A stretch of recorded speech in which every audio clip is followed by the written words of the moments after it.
Olá pessoal, sejam todos muito bem-vindos ao primeiro programa 1K Entre Nós. Aqui quem fala é Eric Rocha, eu sou criador e host do programa e eu tenho ao meu lado minha esposa, Mayara Rocha, também criadora e host do programa e aspecto físico do programa. Olá pessoal, sejam muito bem-vindos ao nosso primeiro episódio do podcast 1K Entre Nós. E sobre o que falaremos hoje, Nina? Nós falaremos hoje sobre alta habilidade e superdotação. Bom, então para falar sobre esse assunto, a gente tem duas convidadas extremamente especiais aqui conosco, né? Doutora Priscila Antunes Luz, coordenadora do projeto Gifted, médica com residência em clínica médica por 11 anos, estudiosa voraz de altas habilidades e superdotação, e nos disse que o maior feito é ser mãe. Tá certo, Priscila? Tá Seja certo. muito bem-vinda. Boa noite, obrigada. Bem-vinda. E também tem aqui, junto com a gente, que não poderia deixar de ser, né, no nosso primeiro programa, pastora Ana Luz, trabalhou como cirurgiã dentista por 20 anos, os últimos anos somente com implantes ósteo-integrados, pioneirismo nesse tipo de implantes nos anos 90, é pastora por 28 anos na Igreja Luterana Renovada, tem como experiências missionárias África, Iraque, Índia e Nepal, envolvimento com defesa de vulneráveis e em tráfico humano internacional, fundadora da Escola por Princípios Cristãos, presidente da USC Rapface, fundada em 2014, em resposta à crise humanitária causada na guerra pela Síria, participa do projeto Gifted, Crianças com Altas Habilidades, Superdotação, fazendo a identificação e suplementação pedagógica, além de apoio às famílias. Seja muito bem-vinda, pastora. Obrigada, muito obrigada por esse convite. Estar aqui com vocês é uma delícia. Eu amo vocês sabem disso. Nós também. A recíproca é verdadeira. É verdade. E estar aqui também com a Priscila, né? Uma honra, acho que é muito bom, né, Priscila? A gente trabalha junto e agora tá aqui também com vocês, muito legal. Obrigada pelo convite. E no podcast é a primeira vez juntos. Sim, sim. Nossa legal. estreia, né? Nossa estreia também. Vocês têm bastante papo aí. A nossa estreia de vocês. Junto assim. Pastora, vai chegar um dia em que o sucesso do meu filho será o meu sucesso vai depender do sucesso dos meus filhos. O que isso significa? Então, essa foi uma frase que me encontrou quando, acho que a Marina tinha uns 8 anos, ela tem 36 hoje, e eu li, eu não sei o autor, não sei quem escreveu, né, já li em outros lugares, mas sem um autor definido, mas isso falou muito comigo, que na época eu trabalhava muito, eu tinha igreja, eu tinha muita coisa, e eu estava tentando me candidatar a um mestrado na Unesc, que eu estava com um sonho de ser professora universitária. Achava assim que podia ter muita influência, né, com isso, já estava vendo essa questão das universidades.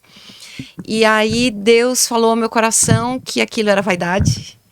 E eu li essa frase. E eu comecei a perceber que se eu me aventurasse em muitas outras coisas, eu perderia os meus filhos. Eu não queria. Foi quando eu fui diminuindo o meu trabalho e fui ficando só na igreja e cuidando da minha casa. E a gente percebe que daí o filho é o mais importante. Com certeza. Que é o que a Priscila comentou, né? Ainda bem que a Priscila aprendeu isso antes do que eu. Mais cedo. Ela foi bem mais cedo. Priscila, conta um pouquinho, hoje deixou de atuar como médica, né? Não deixou de ser médica, mas deixou de atuar como médica para se dedicar à família, né? Em especial aos filhos. E então vamos entrar já no assunto. Pode descrever pra gente aí, contar um pouquinho mais sobre o que é um superdotado. Então, superdotado, a gente usa o conceito do Joseph Renzulli, né, que é um psicólogo americano, né, então ele tem uma teoria que é a teoria dos 3 anéis, que fala então de uma habilidade acima da média em qualquer área do conhecimento, né, pode ser só uma área, pode ser mais de uma, sendo um dos anéis. Outro anel é a criatividade, né? E o outro é a motivação, ou seja, o foco em realizar aquele estudo ou aquela tarefa de interesse. O envolvimento, né, com a tarefa. O envolvimento com a tarefa. Então, assim, a junção desses 3 anéis, quando a gente faz, né, lá os conjuntos, né, enfim, forma o comportamento superdotado. Então, o superdotado, já aproveitando uma próxima pergunta que seria, ele não é só identificado por apenas um teste QI. Não. Porque, pelo que eu entendi, a pessoa passa a ser gênio, conceituado como gênio, a partir de 140. Na verdade, assim, deixa eu explicar. Então, assim, a gente não faz só o teste de QI, né? A gente faz uma avaliação psicológica, né? Então, assim, é da área do psicólogo fazer essa avaliação. Então, é claro que a gente usa alguns testes, um deles é o teste de QI, né? Que pode ser feito a partir dos 6 anos de idade, né? Então, antes dos 6 anos, a gente pode avaliar crianças a partir de 2 anos e meio. Tá? E aí, antes dos 6, entre 2 anos e meio e 6 anos, a gente usa outros tipos de testes que avaliam a inteligência. Né? Além disso, é feita a história familiar, né? Toda uma anamnese, toda uma história da criança e da família. E também são feitas outras brincadeiras, outros jogos, né? Para chegar nessa conclusão de que, né, as altas habilidades e superdotação existe. Sim, e existe algum... Eu fiquei na dúvida e eu até procurei, mas não... Eu acho que tu vai saber dizer muito melhor pra gente, explicar muito melhor.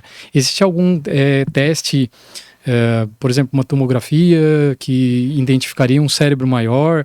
Porque, de fato, o cérebro deles é maior. Esses testes, assim, que seriam químicos, talvez, clínicos... Não se faz, na verdade, né? Mas assim, em estudos, né? Por exemplo, a gente vai pegar aí um cérebro do Einstein, que foi um cérebro super estudado, né? Em geral, o cérebro de uma pessoa superdotada, ele é um pouquinho maior, tá? Ele não tem necessariamente um número maior de neurônios, mas ele tem um número de conexões neuronais e de células da glia, que são as células do cérebro que sustentam os neurônios, maiores. Então, é um cérebro que faz mais conexões, que ele tem uma velocidade de processamento muito maior. E a partir não teria algum teste que faria para ter mais... Existe, não, porque assim, por exemplo, existe ressonância funcional, por exemplo, né, que é usada em alguns estudos, por exemplo, a pessoa está fazendo alguma coisa e aí tu consegue ver na ressonância funcional se determinadas áreas cerebrais são mais ativadas. Mesmo assim, a gente não consegue prever se aquele cérebro é mais funcionante do que um outro, né? Pela ressonância somente, assim. Então, não tem nenhum exame de imagem, um exame de sangue ainda que faça essa avaliação. Que ajude, né? Não. Uhum. Existe uma causa para superdotação? Então, a causa é multifatorial, né? Ou seja, tem um componente genético, então é uma condição que é passada de pai para filho, né? De geração em geração. E também tem outras questões ambientais, por exemplo, de estímulo, né? Apesar de que uma criança que não tem muito recurso, se ela tem altas habilidades de superdotação, ela vai conseguir, né, dentro daquele ambiente ainda produzir e fazer algumas coisas, mas é claro que o estímulo é muito importante. Então tem as questões ambientais, tem estudos mostrando que a alimentação da mãe também, né, no período gestacional também é importante. A gente tem aí os óleos, né, azeite de oliva aí, ajudando no crescimento das células neuronais do cérebro. Tem alguns estudos mostrando isso. Então são causas multifatoriais, né? Tem a questão do estímulo desde a barriga, né? Então, assim, tem mãe que lê desde que a criança está ali, né? Todo esse estímulo também ajuda o cérebro a se formar, né? Eu lembro que as 2 gravidez da Maiara, que a gente passou, ela recebia alguns medicamentos que era de fato para atuar no cérebro, para desenvolver melhor o cérebro da criança. Né? Coisa que antigamente não tinha. O ácido fólico que a gente usa, né, o folato, hoje o metilfolato, enfim, é usado, né, na prevenção de determinadas doenças e condições, né. Antigamente nascia como tinha que nascer, né? Hoje os estudos evoluíram. Hoje então, tu descobre que tu tá grávida, tu já começa a tomar. Descobre muito cedo também, né? E os desafios de uma pessoa superdotada no dia a dia, tanto para quem é superdotado quanto para quem está ao redor, né? A própria família, né? Para quem é superdotado, eu acho que ele está num mundo que não é para ele. Né? Que não está preparado para ele, né? Ou seja, num ambiente escolar vai estar fora de compasso, né? Porque se tiver com os pares etários vai estar fora de compasso na questão intelectual, e se tiver acelerado na escola vai estar fora de compasso com fisicamente, né? Talvez. Ou emocionalmente, ou fisicamente, né? Apesar que eles têm um desenvolvimento emocional às vezes também maior, né, eles conseguem sentir mais as outras pessoas, enfim, tem essa questão, mas eles são crianças, né? E dentro de ser criança, né, as emoções são a parte mais difícil. O sentir deles é diferente, então eles têm todas essas questões, né, e a questão do aprendizado em si é muito complicado, porque imagina, a Maria Lúcia fala no livro dela, a Maria Lúcia Sabatella é referência em superdotação no Brasil, é do Instituto Inodap de Curitiba, e ela tem um trecho do livro dela que fala assim, aprender a ler para uma criança ou para qualquer pessoa não é uma habilidade como amarrar sapatos, né? A leitura, ela te abre um mundo de experiências, tu vai poder acessar livros, histórias, né, conteúdos que não são do mundo infantil, né, somente. Então, assim, imagina o que é para uma criança de 3 anos, que a maioria dos nossos ali aprendem a ler com 3 anos, né, estar numa turma que tem criança com fralda, com chupeta, né, enfim. Então, é uma diferença muito importante. Então, aquele ambiente não é para essa criança, né, mas ao mesmo tempo é uma criança. Pois é. Com 3 anos eles aprendem a ler. A gente tem um menino ali que ele começou a aprender com 1 ano e 8. Aprendeu a ler. Mas a maioria deles, né, como eles têm, a maioria tem uma fala precoce, e aí a gente tem também outro conceito, falou do gênio ali antes, né, então assim, a gente tem a questão que diferencia também, a gente tem uma criança que pode ser precoce, ou seja, ela atinge marcos do desenvolvimento antes, né, por exemplo, anda antes, fala antes, rola antes, engatinha antes, enfim, né. Porque a gente tem uma sequência que a gente faz isso, né? Primeiro a gente rola, depois a gente senta, depois a gente engatinha, depois caminha, né? Enfim. Então ela às vezes pula o engatinhar e vai direto para o andar, anda antes da idade, né? Ou fala antes. Então, tu imagina com uma criança que começa a falar com 7 meses, ou 7, 8 meses, né? Então, com 2 anos, ela vai estar com uma fala extremamente avançada em relação às outras crianças. Como a fala foi muito antes, a leitura também, consequentemente, vem antes, né? Então, isso é precocidade. Todo superdotado é precoce? Não, tá? Então, assim, a precocidade é um indício? Mas nem todos são precoces. O outro conceito é de criança prodígio, tá? O que é uma criança prodígio? A gente vê muito na música. Aquela criança que toca Mozart com a perfeição que um adulto toca, tá? Isso é uma criança prodígio. A criança prodígio é superdotada? Nem sempre. Né? Às vezes ela vai chegar lá e vai perder o interesse naquilo e não vai mais desenvolver aquilo. Mas a maioria dos prodígios é superdotado.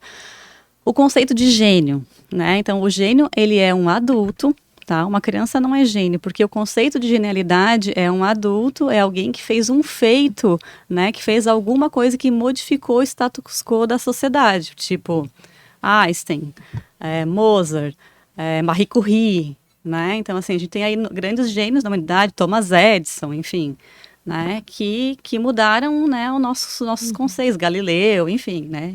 Da Vinci, inúmeros. Então, eles são considerados gênios, né? Porque eles fizeram algo que modificou o nosso modo de viver. Sim, tanto para o bem quanto para o mal, né? Porque tanto para o bem até quanto então para o mal. só citou os bons. Exatamente. Pastora, como tu tem esse contato com as famílias, quais que são as dificuldades assim, encontradas de... Então, quando nós encontramos essas famílias, normalmente elas estão, poderia dizer, quase que perdidas, porque elas veem que o filho é diferente e muitas vezes não sabem identificar o que está acontecendo. Muitas vezes vem com histórico de que na escola, né, tá com problemas, né, aquilo que deveria talvez ser bem tranquilo, na verdade não é. E são famílias que precisam de acolhimento.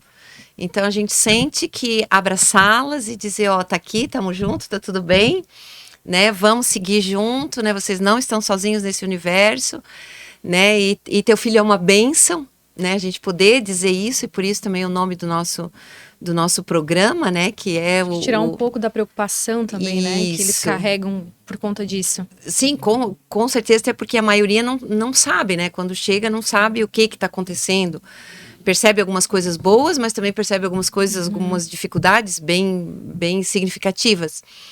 Então, tem sido assim, há pouco tempo que a gente tem trabalhado com isso ali na nossa organização, e crescemos muito e já vimos muita coisa, mas tem sido assim, um tempo, eu classifico como maravilhoso, né, de ver as crianças se encaixando umas com as outras, as famílias se animando, né, com aquilo e também sendo motivadas a levar as crianças e a buscar mais conhecimento sobre isso e levar os seus filhos, né, para para serem atendidos da forma como eles precisam. Então isso é uma coisa muito, muito legal que a gente gosta de fazer e que a gente faz com muito amor. Sim, falando do projeto do Gifted, né? Exatamente. Como que surgiu, da onde que surgiu, por que surgiu? Então, eu acho que a Priscila deveria contar um pouco da história dela, porque na verdade surgiu com ela, né? Ela que me desafiou, ela é minha sobrinha, para quem não sabe, né? Ela é minha sobrinha.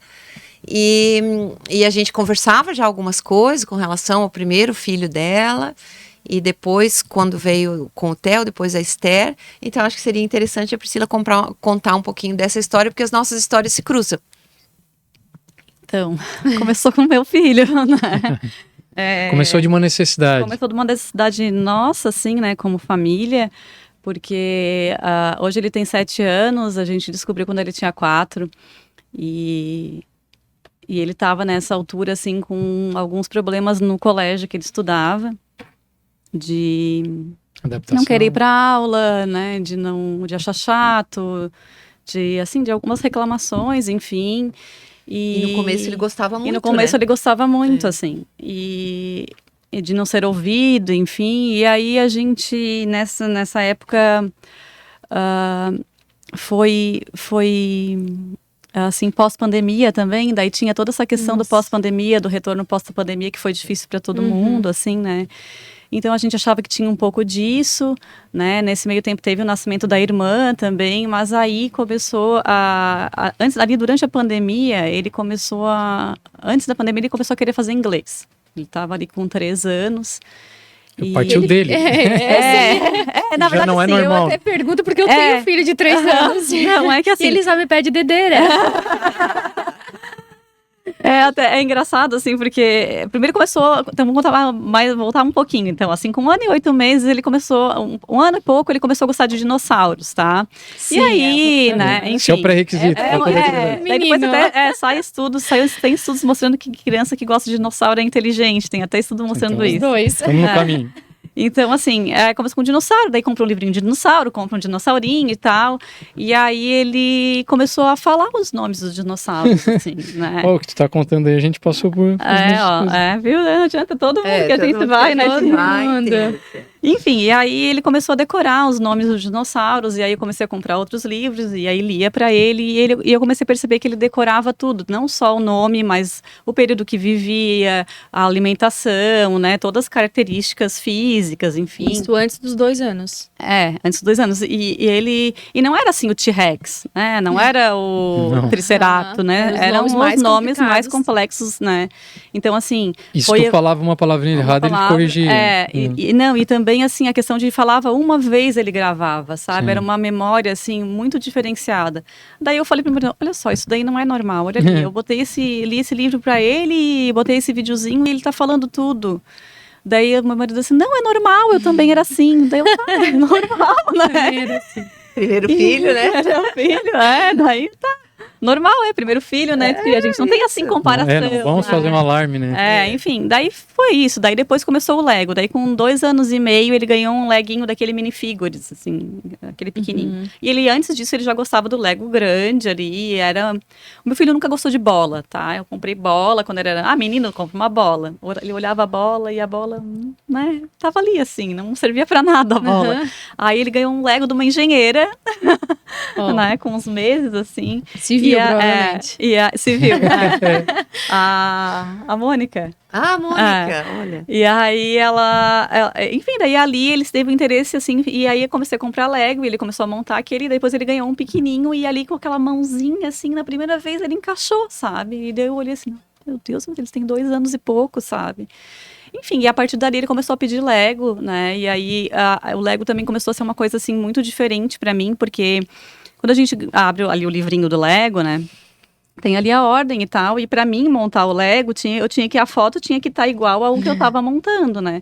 E a partir da experiência e de ele ir montando cada vez mais, eu comecei a perceber que ele encaixava a peça se o Lego tivesse virado de cabeça para baixo, como se ele visse aquilo no tridimensional, assim, que era uma coisa que eu não conseguia fazer. E aí, enfim, daí ficou nessa fissura do Lego, ele só queria Lego, ele entrou nesse mundo do Lego, que pra mim é o brinquedo mais impressionante do mundo. E não sei se vocês sabem a idade ali do Lego, o que significa.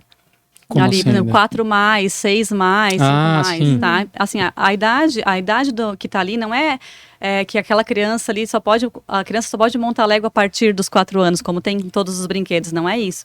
Aquela idade ali é quanto uma criança de 4 anos consegue ficar, quanto tempo uma criança de 4 anos consegue ficar montando aquele Lego até terminar. Então, assim, um Lego de 6 anos é mais tempo, um de 7 anos é mais tempo. Então, o tempo vai aumentando conforme a idade vai crescendo para a criança conseguir terminar aquilo ali num tempo, né, assim, normal. Uhum. E aí, ele, com 4 anos, ele já montava de 7 ou de 8, enfim. Então, foi evoluindo muito rápido a questão do Lego. E aí, depois, veio a questão das línguas, né? Aí veio o inglês, ele pedindo para fazer inglês, porque às vezes eu e meu marido, a gente falava em inglês quando a gente não queria que ele entendesse o que a gente ia falar, que era sobre ele, né? E aí ele falava assim, eu quero fazer inglês. Daí naquela época eu fazia inglês e a minha professora era dona da escola. E eu falei assim, Lizzie, a que idade que as crianças começam a fazer inglês? Ela assim, uns 5. Eu disse, o Theo tá querendo fazer. Ela, atrás ele aí pra eu ver. E aí, ali ele foi, e aí ele começou assim, mãe, eu quero aprender espanhol, inglês. Daí, assim, depois de um tempo fazendo inglês ali, eu quero aprender espanhol, francês, italiano. Daí eu, filho? Daí ele assim... mãe, porque eu quero viajar o mundo inteiro e quando eu for para cada determinado país, eu quero falar a língua daquele país. Daí eu, Eu já até comprei as passagens. Tipo isso, daí eu assim, tá, filho, tu é muito criança e tal, né, não, né, vai brincar, né? Vai comer areia. Tipo isso. Você nem comeu pedra ainda. Daí, nessa altura... A Lizzie, que é a professora de inglês, começou a perceber que realmente ele era uma criança diferente de todas as crianças que ela tinha dado aula. Então, ela começou a perceber que ela preparava 4 atividades, ele queria 5, 6, ela preparava 8, ele queria... ela dava os animais da fazenda. Na outra aula, ele não queria repetir os animais da fazenda, ele queria os animais do bosque, né? Enfim, ele começou a evoluir o inglês e não querer repetição muito rápido. E aí, depois, ele fez aquele ano de inglês ali, aquele tempo de inglês, e aí depois ele veio a pandemia, né? Aí ficou aquele tempo sem fazer, voltou no final do ano e tal, e aí depois passou as férias, eu tive a minha segunda filha ali na pandemia e tal, e daí na volta pro inglês, a Lizzie me mandou uma mensagem, Pri, parabéns, tu conseguiu estudar com ele nas férias, ele lembrava de tudo. Eu disse, não, eu tava amamentando, eu tava na função, ele tirou férias, eu não fiz nada. Daí ela disse, não, então tem alguma coisa. E aí a gente, e o que a gente faz com isso, né? Enfim, daí a gente conversou com a pediatra, que também não sabia muito por onde começar, e aí mas encaminhou a gente para uma psicopedagoga que ela achou que tinha, né, algum conhecimento sobre isso. E aí ele ficou uns 2, 3 meses ali com ela achou que realmente tinha alguma coisa, e aí foi para avaliação neuropsicológica, né? E nesse período que ele estava nessas avaliações foi quando começou os problemas com o colégio, e até quando ele estava em avaliação começou essa coisa da língua, assim, né, de ele querer fazer outras línguas. Daí eu disse, não, então, daí ele insistiu com aquilo de fazer, eu disse, não, então tá, filho, escolhe uma outra língua que a mãe vai ver se acha um professor para ti. Daí ele disse, então tá, eu vou começar pelo francês. Daí eu assim, meu Deus, onde é que eu vou achar uma professora de francês para uma criança de 3 anos, né? Enfim. Ainda bem que não pediu mandarim. Daí enfim. Aí eu deixei assim, não, então tá, a mãe vai ver. Daí na outra semana assim, mãe, tu já achou minha professora de francês? E criança não esquece, tá? Não. E se tu aí, disse que tu ia procurar um professor... Deu assim, vou ter que procurar mesmo. E aí foi que eu falei com a professora de inglês, que né, me indicou uma professora de francês que dá aula para adultos. Não, ela é professora da Unesc. E ela topou o desafio de dar aula para ele, né? E aí ele faz francês também. Aí os mandarins, ele não queria fazer mandarim, ele queria fazer japonês, né, que é... Não mudou muito.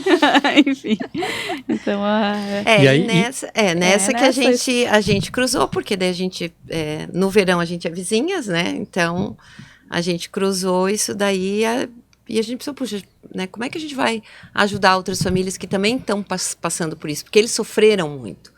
Né? Eles como família sofreram porque não eram compreendidos e muitas vezes até a própria família próxima não compreende, né? Porque tem outras pessoas, outras crianças na família, tem tantas coisas que... Até mesmo uma disputa de ego, né? Mas às vezes é uma falta de compreensão. Eu quero crer que seja pelo menos uma falta de compreensão com o que acontece, que leva a família ao sofrimento, não só a criança, né? Então, a gente começou a conversar e ver o que a gente podia fazer. E daí a Pri começou a estudar muito isso, né? E mandava as coisas para mim, eu estudei um pouquinho, né? Para compreender, e realmente é um universo novo, e parece que onde a gente vai, a gente topa com um, a gente, né, tropeça no outro. E né, nesse caminhar também a gente foi salvando alguns, né? A Priscila, principalmente, porque eles caem na nossa mão e a gente daí passa para ela, e ela começa a identificar algumas pessoas adultas, né?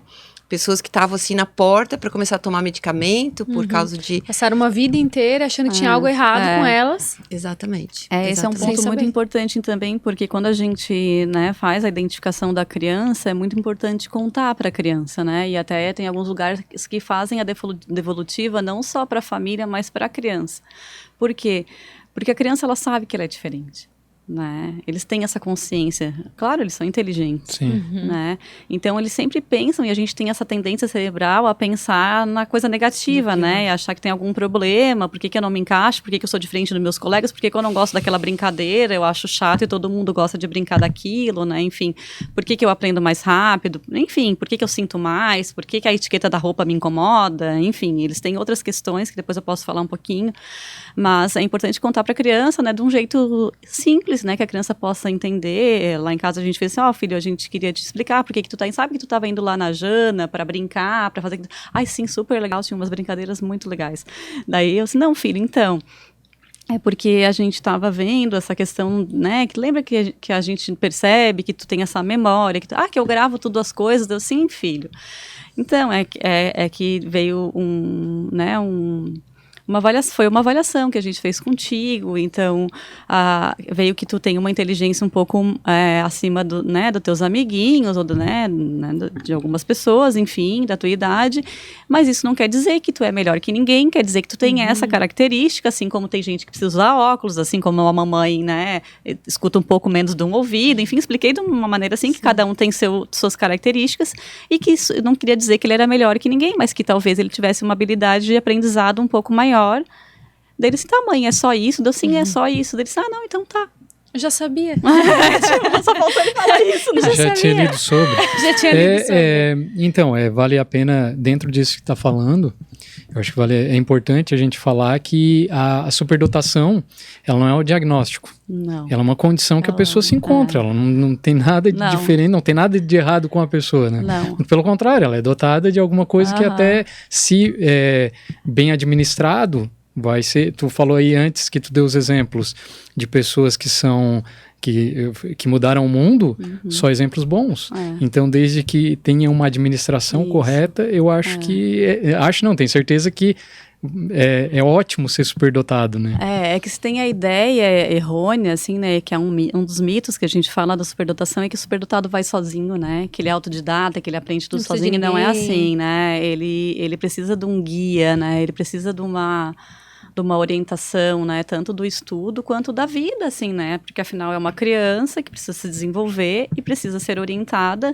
e precisa entender que o modo de funcionar dela é mais rápido em algumas coisas, em outras não, né, então ela precisa de um adulto guiando, de uma equipe, às vezes, né, multidisciplinar, de uma orientação psicológica, tanto para a criança quanto para a família. Então, e é claro que a gente tem milhares de exemplos também de gente que foi pro lado ruim, né? Sim. Eu estava lendo sobre, né? Até para a gente poder falar um pouquinho mais aqui no programa. E eu não sei precisar agora em termos de número, mas, tipo assim, vou chutar aqui, tu pode até me corrigir, porque provavelmente tu sabe isso melhor do que eu, que hoje no Brasil estima-se assim, tipo, a gente tem detectado 5 mil pessoas com altas habilidades de superdotação, porém, deve existir 50 mil. Tipo, e aí, quando vocês começam falando, e que todo lugar que tu vai, meio que identifica alguém, e começou a aparecer pessoas nesse caminho, o que me parece é que nós temos um ouro escondido por baixo da terra, e que agora que as pessoas estão começando a cavar e estão começando a encontrar, e muitos já estavam até sobressalente. A gente só não sabia identificar. Exatamente. É aquela coisa, né? Quando tu quebra o braço, tu começa a ver um monte de gente com o braço quebrado. Quando tu tá grávida, tu só vê grávida. Quando tu troca o carro, tu só vê aquele carro. Exatamente. Então basta tu querer olhar para aquilo, né? Exato. tem essa questão, né? E tem a questão tem o Conselho Brasileiro de Superdotação, que o lema dele hoje é tirar o superdotado da invisibilidade. Por isso que eu tô aqui hoje, né? Porque eu, no começo, eu fiquei 1 ano sem contar para ninguém. Eu acho que a primeira pessoa que eu contei foi a tia Ana, porque, né, foi todo um... Enfim, a gente vê assim... Medo? Por medo. Eu tinha medo. A gente tem medo do preconceito contra a inteligência, que ele existe, né? Apesar de ser velado, né? Do bullying, né, da expectativa que iam criar em cima dele, e eu não quero que ele seja, assim, nada extraordinário, eu quero que ele use a inteligência dele para o bem, né, e que ele seja feliz. Como se ele tivesse que viver num palco toda a Exatamente, vida, né, e o pessoal assistindo ele, né. Eu sou totalmente contra tornar a criança um macaco de circo, assim, né, então, assim... Apesar de a gente ter crianças, né, que têm essa habilidade de comunicação e que gostam disso, né, e aí é a área dela de estudo, enfim, né, mas eu acho que nem deixar escondido, nem também, né, eu acho que... Expor demais. Demais, né. Porque são crianças. E uma dúvida que eu tenho, uma dúvida de leiga. Tu falou sobre essas crianças, elas precisam ser orientadas, né, e elas têm boa aceitação de um adulto orientando ela, sendo que... digamos assim, que ela pensa assim, eu sou melhor ou eu sou mais inteligente, o que é essa pessoa que quer me orientar, o que eu tenho que fazer? Eles adoram adultos. Em geral, assim, ou eles gostam de crianças ou pessoas mais velhas, tá? Porque sempre vão ter algo para ensinar para eles. Ou eles gostam de crianças bem mais novas, porque daí eles se tornam professores, tá? As crianças da mesma idade é a parte mais difícil para eles, assim.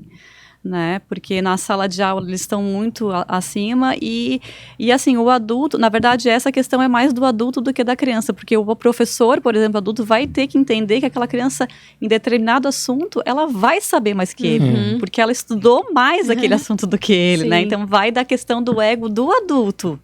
Né, por exemplo, vou dar um exemplo de novo do meu filho, ele adora animais, agora ele está estudando pássaros. E com certeza, quando ele tiver aula de biologia, se o professor dele de biologia não for um ornitólogo, que é o biólogo que estuda pássaros, ele não vai saber mais do que o meu filho. Exato. Né? Então, ele vai ter que baixar o ego dele para poder ensinar outras coisas, né, além. Ou vai ter que estudar um pouco mais para alcançar ele, ou ensinar alguma coisa que ele não sabe, levar alguma curiosidade e atiçar, né, e fazer com que ele goste, né, tanto do professor quanto ainda da matéria. Então, tem isso, né, a gente tem criança ali que tem um menino que entrou com 4 anos quando a ONG começou e ele fazia cálculo matemático de crianças da 5ª série, né, e aí ele estava no infantil 3 e ele estava batendo nos colegas porque os colegas não entendiam o que ele falava. É óbvio que não entendiam, sabe? Então, assim, né? E aí, o que a gente faz, né, com essa criança? Aí que entra a questão, né? Da escola, da família, da psicologia acompanhando, porque como é que a gente lida com isso, né? Se a escola não está preparada. Todas essas histórias e na minha cabeça eu tô pensando lá nos meus filhos, as fases que eles passaram e... Não dá nem pra imaginar, assim.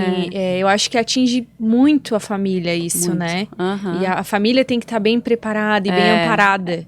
E também é exaustivo, sabe? Porque a gente tem que estudar ainda quando chega em casa. Senão ele não vai gostar, né? Não vai ter com quem conversar. Você só quer responder isso aí, não sei, filho, não sei. Exatamente. Daí, assim, o não sei não basta, mas não pesquisa, basta. Mãe. Né? Então, assim, daí, assim, o que eu notava, quando ele tá, assim, aprendendo pouco no colégio, ele chega em casa ainda agitado, que o meu filho, por exemplo, é bem calmo e às vezes eles fazem uma agitação quando eles não estão aprendendo, né? Porque é como se tu tivesse uma sede e a água não vem. Sim, ficou né? Boring pra ele, né? Ficou muito chato já, ficou muito né? chato, muito repetitivo, eles não gostam de repetição, eles não gostam de tarefa, porque eles aprenderam na aula, aquilo ali deu para eles. E mãe é repetitiva? É repetitiva, a tarefa é repetitiva, então a gente teve também problema em realizar a tarefa, a gente fez daí todo um trabalho, porque daí a gente, quando mudou de escola, a escola nova aceitou a orientação do INODAP, que era o instituto que estava nos orientando, daí na época aqui de Curitiba, e aí foi feito todo um planejamento, né, durante o ano para ele, Legal. voltar a gostar da escola, né? Então, não foi nada mirabolante, é isso que eu queria, né, também deixar, assim, a mensagem, não precisou de nenhum equipamento da NASA, nem nada de Harvard, enfim. Foram pequenos ajustes, né? Por exemplo, vou dar um exemplo, a escola foi visitar o museu lá de animais, lá empalhados da Unesc, né? A coordenadora do colégio fez uma pergunta para ele. Ele explicou sobre aquele animal, falou um monte de coisa, né? Que é uma área que ela sabia que ele gostava. E aí a bióloga percebeu que ele gostava muito, fez uma outra pergunta e ali ele voltou, né, ele teve o protagonismo, ele teve a chance de falar aquilo que ele estudou, porque às vezes eles estudam e eles querem contar para o amigo, eles querem contar para alguém. Sim. Né, eles querem espalhar aquele conhecimento e às vezes o que acontecia antes, a professora nunca deixava ele falar. Não, agora não. Ele levava um livro, ela nunca lia. Né? Então, toda essa adaptação escolar, ele levava um livro, a professora lia. Né? E o que aconteceu com isso? Elas perceberam que o nível da turma elevou. Sim, puxou a régua para cima. Puxou a régua para cima. E a gente tem diversos estudos, e o Renzulli sempre fala isso, que sempre que tem uma criança superdotada em sala de aula, ela eleva o nível da turma. A turma dele teve uma velocidade de leitura, de aprendizagem de leitura no passado, que ele estava na primeira série maior, isso a professora percebeu e veio me contar. Né? Porque ele já adiantava, às vezes a matéria que ela ia dar no segundo trimestre ali, ele já tinha puxado, e aí o amigo perguntava, mas o que é isso? E aí foi mais rápido, né? Então a gente tem que entender que a gente tem que evoluir a educação, né? Não só para eles, mas a gente vê que todo o resto vai. Sim, até pela quantidade de informação que tem hoje. Hoje é diferente. Já está puxando, essa régua já foi puxada para cima há muito tempo, a gente só não percebeu. Algumas coisas vale a pena ser faladas e evidenciadas, que é aquilo que a gente vinha comentando antes, em off, que é de quando alguém tem alguma habilidade ou quando alguém detém um conhecimento maior do que os outros e em determinadas rodas, essa pessoa acaba sofrendo muitas vezes bullying, porque tem algo a mais do que os outros. Então, o que acontece? As pessoas normais, as pessoas que não têm esse conhecimento, elas preferem tentar um bullying. Por quê? Porque aí elas trazem o que sabe mais, elas trazem para o nível delas, ou seja, elas não precisam buscar aquela informação. Elas não querem fazer isso. Então, elas preferem tentar trazer o outro para o nível delas, né, para elas não terem essa, vamos lá, ter que fazer, né? Exato, para não sair da zona de conforto. Então é importante tudo isso e é importante evidenciar e é importante identificar esse tipo de comportamento para que acabe. Porque se a gente tiver alguém que é mais inteligente no meio e todo mundo entender que ele é mais inteligente, todo mundo quiser aprender junto com ele, todo mundo quiser crescer junto com ele, a gente só vai levar. A régua vai ser puxada para cima. Né? E olha que interessante, né? Que todos isso ganham, né? Todos ganham. Quando a gente vê isso na criança, né? Que não tem essa maldade, porque daí na adolescência é aquela coisa de filme americano que a gente vê, né? Que é o CDF, é o nerd, não é a turma legal, não são os cools, né? E tal. E aí é aquele esquisito lá de óculos, e a gente tem que tirar, né, a superdotação dessa imagem, assim, né, daquela criança esquálida, enfim. E é muito interessante porque quando teve o aniversário do meu filho, meu marido ali tava com uma turminha ali conversando com os meninos, e daí ele falou assim, quem que é o mais bagunceiro, né? É o fulano, quem que é o não sei o quê, né? Daí ele perguntou assim, e o Theo é o quê? O Theo é o professor, ele ensina tudo pra nós, sabe? Então, assim, foi de uma maneira muito fofa, assim, né, que o amigo falou dele, assim. Não foi pejorativo, não foi, sabe? Foi bonito, né? Assim, então, por que não ser assim? Por que não dar essa autoridade para ele, se ele pode ser? Porque até a Bíblia fala que dê honra a quem merece honra. Então, se a pessoa tem determinadas habilidades, se a pessoa aprende mais fácil alguma coisa, por que não dar essa honra para ele, né? E eu tenho até uma história pessoal que é muito interessante. Eu tive uma professora de matemática, que tu também deve ter tido, a Beth. Sim, né? Conheço. Ela era brava, né? Gostava muito dela. Também gostava Aprendi muito dela. muito matemática com ela. Muita matemática com ela também, gostava muito dela. Mas teve um período da minha turma que mais metade da turma ia rodar. Porque não estudava, porque não tinha nota, porque, né, aquela coisa. E daí o que ela fez? Ela dividiu a turma em 2 e ela colocou cada um que tinha média para ensinar um que não tinha média. Legal. E quase todo mundo passou. Teve pouquíssimos que, né, ficaram em recuperação, enfim. Então, assim, olha a ideia da professora, né, de colocar... Porque daí, às vezes, a professora explica, a criança não aprende daquele determinado jeito, mas às vezes vai um coleguinha lá e ensina, né, e a criança aprende. E o que aconteceu? Eu lembro que eu ensinei um colega meu que ele tinha muita dificuldade de aprender.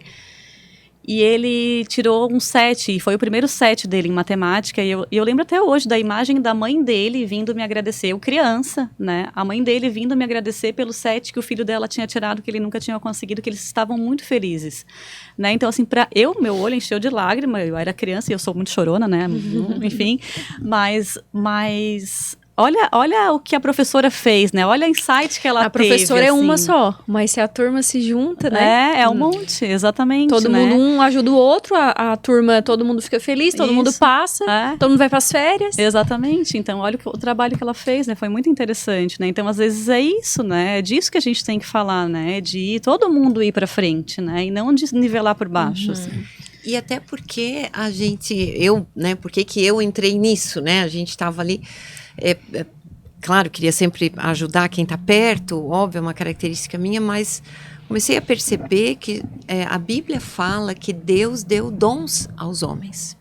E essa palavra gifted, justamente, a gente manteve, né? Porque a gente procurou um outro nome em português, mas não tinha um que definisse dessa forma, que é alguém que tem um dom. Né? E a gente que entende pelo lado espiritual das coisas, a gente vê que nós vivemos num mundo em guerra espiritual, onde o mal quer sempre atacar o bem, né? Onde eu vejo essa invisibilidade até hoje no Brasil, né? Existem estudos, existem porcentagens, e onde é que essas crianças estão? Era o meu questionamento, onde é que elas estão? Estão aqui na casa da Pri, estão ali na casa daquele, mas onde é que está o resto? E foi onde a gente também teve essa ideia, né, ou de entrar na escola pública. E hoje nós somos parceiros da prefeitura, entramos na escola pública para identificar essas crianças lá na escola pública, né? E justamente trazer à tona o ouro que tu falasse antes, né, que está ali, que talvez ia ficar coberto em alguns para sempre, ou iam para o mal, como a gente também já falou aqui, mas a ânsia que a gente tem de que realmente essas crianças, elas possam desabrochar, elas possam realmente ser quem elas foram feitas, ou que elas foram sonhadas, idealizadas para ser, né? No seu potencial, se não o máximo, mas o perto disso. Então, por isso que a gente tem um projeto e a gente se empenha nisso, né? A Pri trabalha pra caramba, gente. Ela trabalha pra caramba, é incrível. E Priscila, desculpa, Eric, eu acho muito importante, é uma coisa que às vezes a gente fala e talvez não veio pro script, mas eu acho importante colocar que existem diferenças entre meninos e meninas. Quando a gente falou de esconder, a Pri sempre fala que as meninas escondem mais. Queria que tu falasse um pouquinho sobre isso. Até tu perguntou, Ana Eric, ali da questão dos percentuais, né? Então, assim, como é que a gente tem esses percentuais? No Brasil, a gente tem que 2 a 5% da população tem a superdotação. Tá? Mas isso é o que é o que foi descoberto?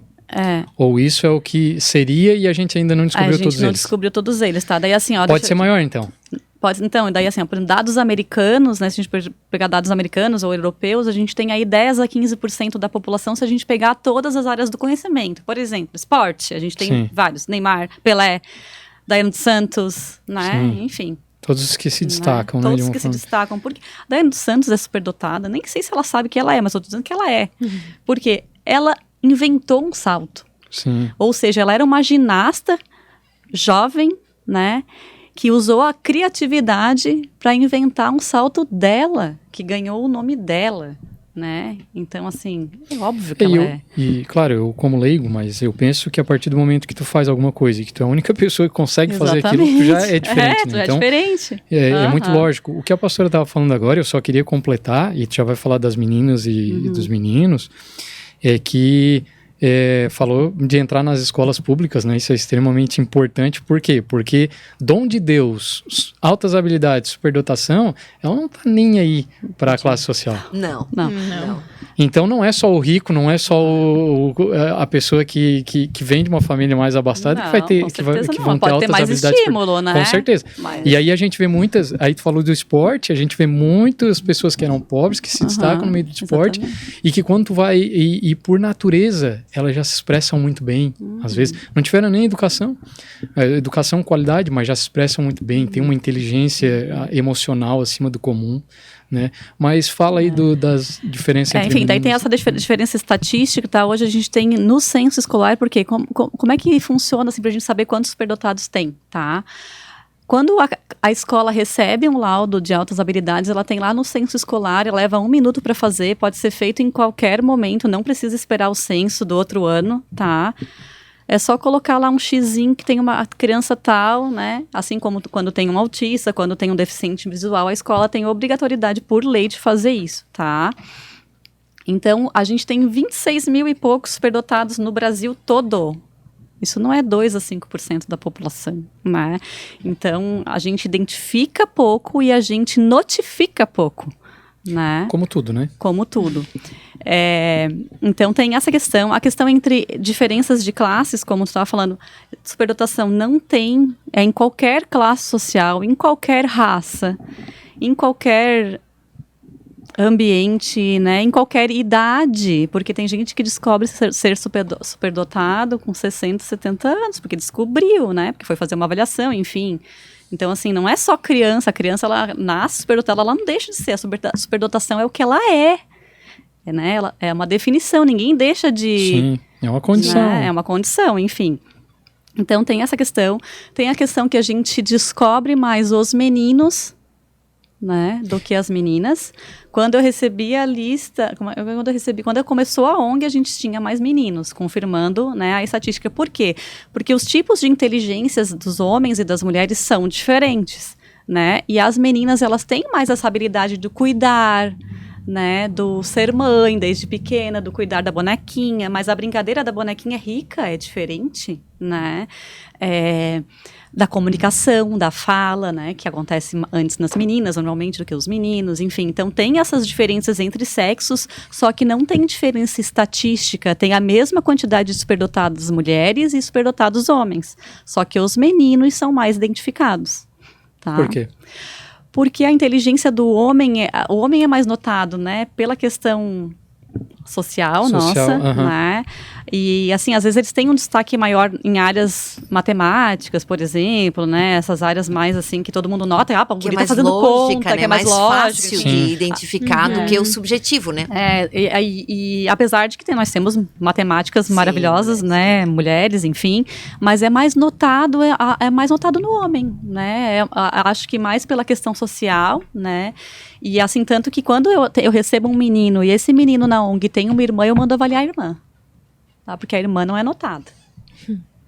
Muitas vezes é engolida. E assim, ó, e por exemplo, tem outra coisa que eles fazem, que é a camuflagem, tá? Tanto meninos quanto meninas, mas de novo, mais comum nas meninas.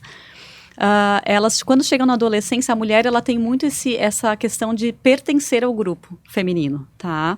Então, ela tira a nota mais baixa, de propósito, ela é redação de prova, ela faz o trabalho mal feito, tá? Para se igualar às amigas, tá? Para se igualar ao par, né? Para se igualar o menino, que é o menino bonito, mas não é tão inteligente. E a gente tem dado estatístico mostrando que o casamento não dá certo se tiver diferença de 15 pontos de QI. Sério mesmo? Não sabia dessa. Tem. Uau!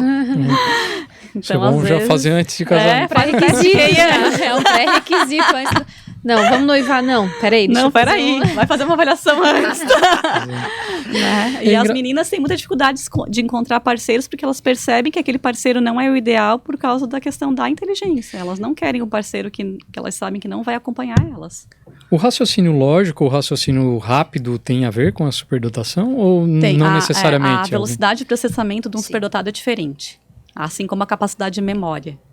Porque como o superdotado tem mais conexões cerebrais, a velocidade dele é mais rápida, né, de processar a informação, de chegar à informação.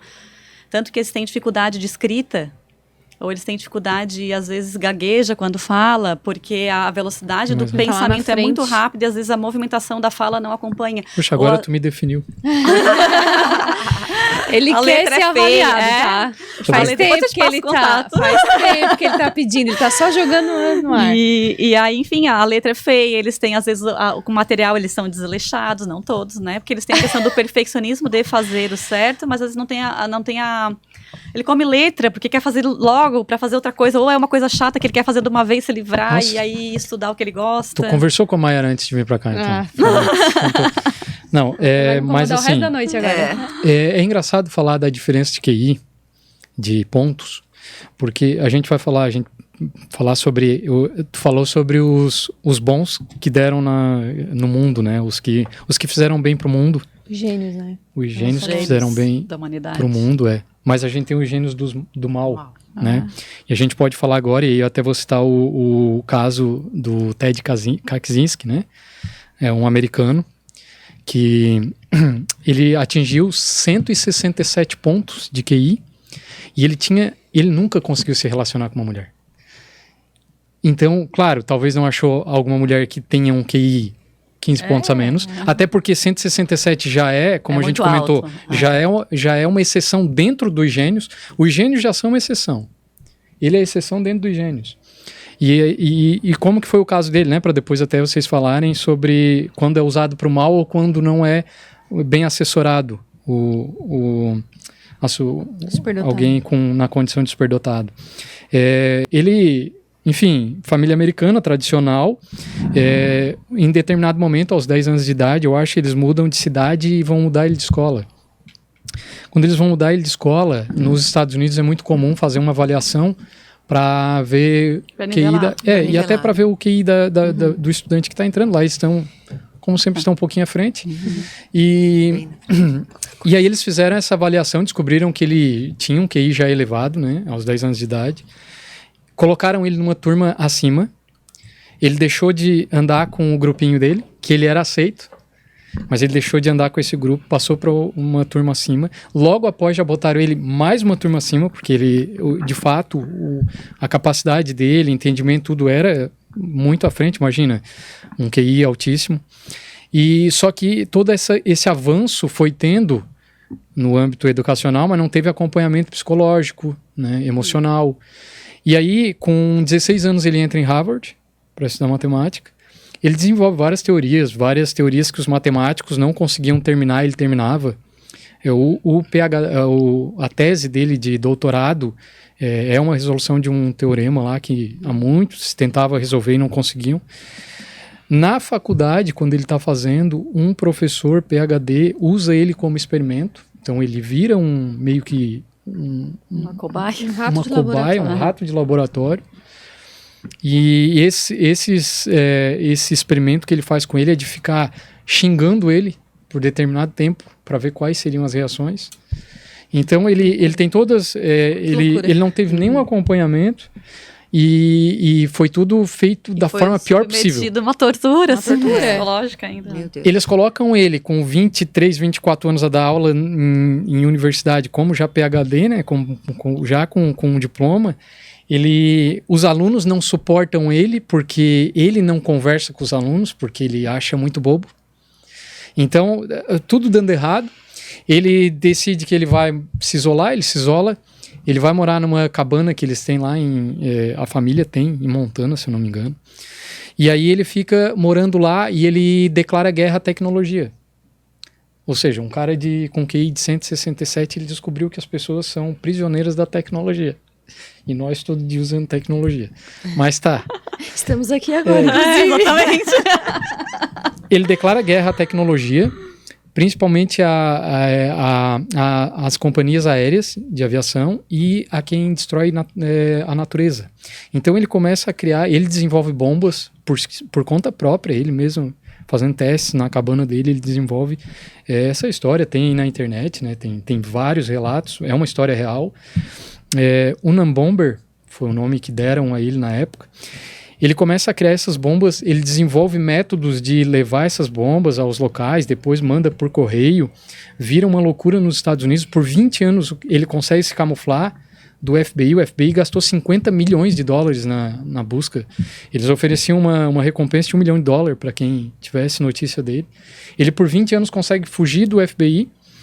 E ele só é pego porque chega um determinado momento que ele já tá ficando velho e ele quer deixar um legado, ele quer que as pessoas saibam por que ele tá fazendo essas coisas, por que tá estourando, porque se relacionava muito com o terrorismo e ele não era terrorista, ele não se julgava assim, ele queria dar um recado à sociedade do que estava fazendo.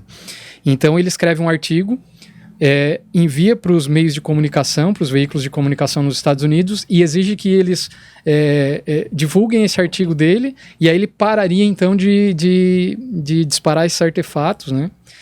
E esses meios de comunicação decidem acatar a ideia dele, fazem, e aí o irmão dele vê que na escrita ele identifica muitas partes, erros de inglês, enfim, muitas palavras que só o irmão dele usava, e o irmão dele descobre que era ele, contrata um advogado, fazem um elo com um link com o FBI, e aí o FBI chega até ele na cabana, prendem ele, daí foi onde tudo foi solucionado.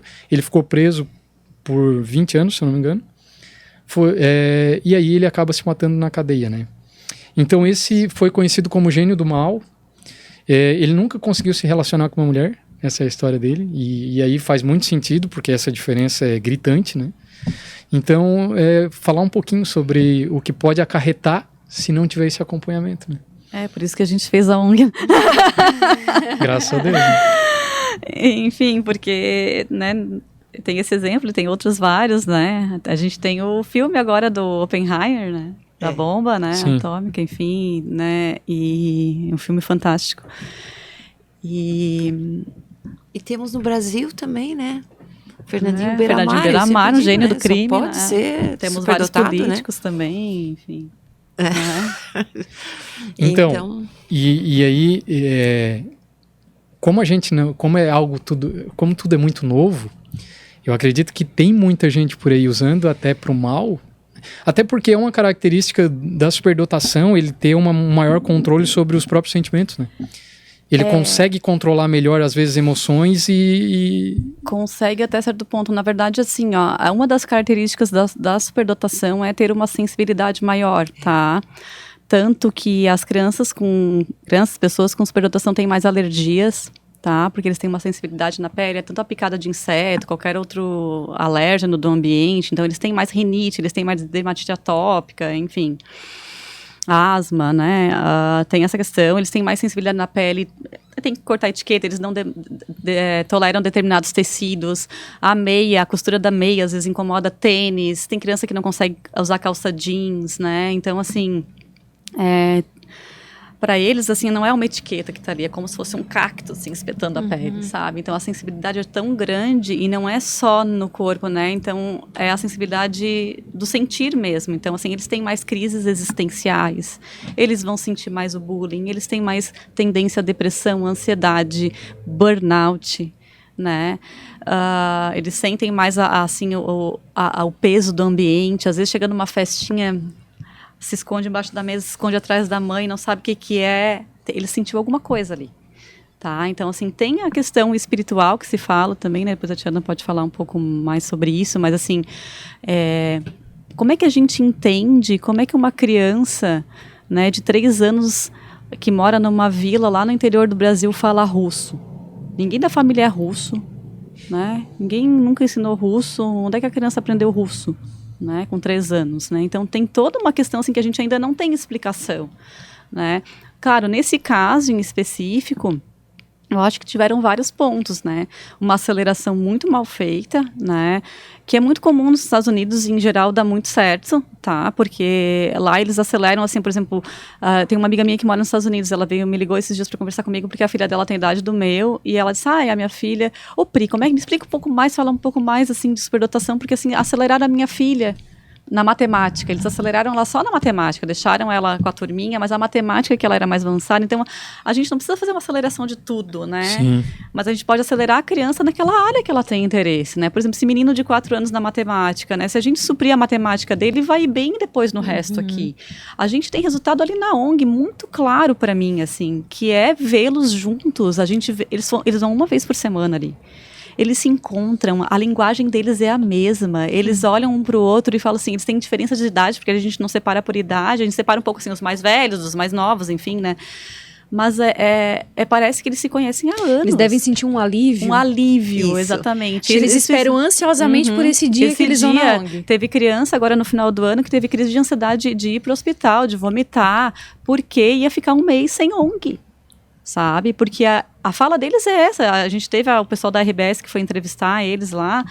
E a fala deles é essa, é de alívio, é de ser compreendido, é de ser acolhido, é de entender um pouco melhor o colega que não aprende na sala de aula, né? Porque antes eles se irritam, né? Eles dizem, como é que a pessoa não aprende? Eu já aprendi faz tempo, né? Tem uma que falava assim, eu já fui, já deu pra mim, eu não quero mais saber aquilo ali, né? Então, assim, tem muito isso, assim, teve uma fala muito engraçada desse menino de 4 anos, assim, hoje ele tá com 5 já, né, começou com a gente pequenininho, assim, né, já tá maiorzinho, enfim, e aí o repórter perguntou pra ele assim, o que tu quer ser quando crescer? Ele disse, eu quero ser astronauta, ele falou uma outra profissão, assim, né, que tinha que estudar, e daí ele assim, como é que é o nome dela, daquela profissão dele ali mesmo, cinegrafista, né, dele assim, cinegrafista, dele disse, eu quero ser cinegrafista também, daí o cinegrafista, eu pro lado, o cinegrafista olha pro lado, assim, se afina, né, daí ele desliga a câmera, ele assim, meu Deus, imagina um superdotado ser cinegrafista, ele não sabe como ganha pouco, né? Então assim, mas olha, se ele for um cinegrafista que tem uma visão, né, um fotógrafo, enfim, sabe? Então assim, talvez ele não seja, né, um cinegrafista, né, entendeu? Talvez ele faça um vídeo que revolucione, né, ou tenha uma outra ideia, enfim, né? Esse é o limite. Mas assim, pra eles, né? exatamente, mas foi engraçado, porque daí teve a tirada dele ali, né? Então tem isso. Eu acho que nesse caso, voltando em específico, teve vários pontos, né? Primeiro, uma aceleração mal feita, sem acompanhamento, né? A gente, eu, por exemplo, eu não queria que o meu filho fosse acelerado, tá? Mas tem criança que precisa. Né? Tem criança que é muito madura, que ela não tem aquela idade ali, ela não tem 4 anos, ela tem 7, tanto que quando a gente faz a avaliação da criança, aparece a idade mental, né? Então, assim, quando o meu filho tinha 4, que fez a avaliação, a idade mental dele era de 7 anos e 8 meses, né? Então, assim, ele não tem 4, né? Ele tem mais, né? Então, assim, tem essa coisa, assim, do nascer velho, né, que a gente fala. Continuando ali nesse caso, né, ele foi submetido a várias coisas erradas, né, tanto o bullying, que nos Estados Unidos é muito forte, né, a questão de colocar ele de professor muito inexperiente, numa sala muito mais velha, talvez ele podia ter começado de outra forma, né, já estava provavelmente com alguma doença mental, e também a gente não pode, né, e foi submetido àquela coisa da cobaia ali, totalmente cruel, enfim, né, então é tudo errado. Não sei como é que é a história familiar também, o contexto familiar dele, que também pode ter, né, alguma coisa, a gente não sabe, mas a gente não pode ignorar também o fato que ele pode ter altas habilidades e superdotação, e pode ter outra condição, né, porque ele é uma pessoa que pode ser um psicopata ao mesmo tempo, pode ser um depressivo, um TDAH, né, qualquer coisa associada. Então, isso a gente chama de dupla condição, é ter altas habilidades e ter uma outra condição patológica. Então, aí a gente teria que fazer um estudo realmente do que aconteceu, né? Mas é claro que a gente vê, assim, né, nessa breve história, que a condução foi toda errada, né? Ô, Pri, uma curiosidade de mãe agora. Teu filho, né, que é superdotado, como que foi o desfraude dele? Como que ele entende? Ele questionava o porquê que eu tô usando isso aqui, por que eu não vou lá no banheiro igual meus pais? Não, foi assim, quero tirar a fralda. Tirou a fralda uma semana. Ai. A minha filha foi assim... Que sonho! A minha filha foi assim, não vou mais usar fraldas. Faldas, ela falava ainda na época, porque ela tinha 1 ano e 7. O Theo era um pouquinho mais velho. É que ela teve um desfraude muito precoce, tá? E daí, não, vamos botar fralda, não tem calcinha pra te botar, a mamãe vai ter que ir comprar ainda e tal. Não, vou botar. Eu fui no centro. Isso? Não, de tarde, foi de tarde.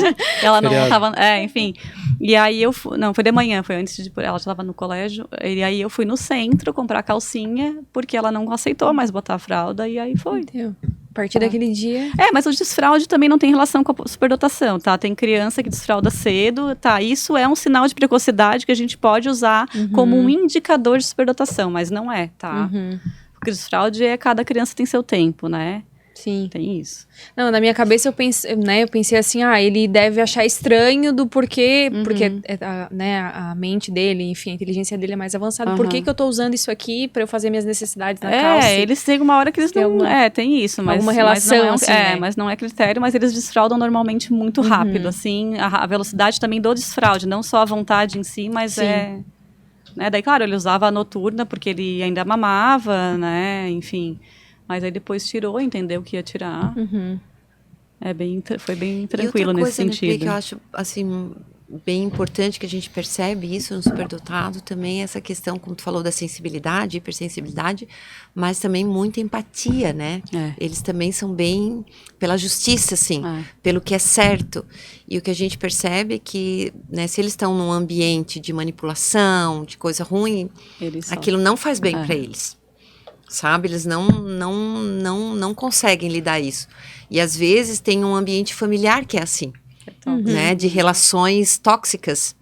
Então, para eles aquilo é horrível, porque eles percebem tudo, né? E eles têm um senso de justiça e de empatia muito grande. Então, causa um sofrimento maior até para essa criança, né?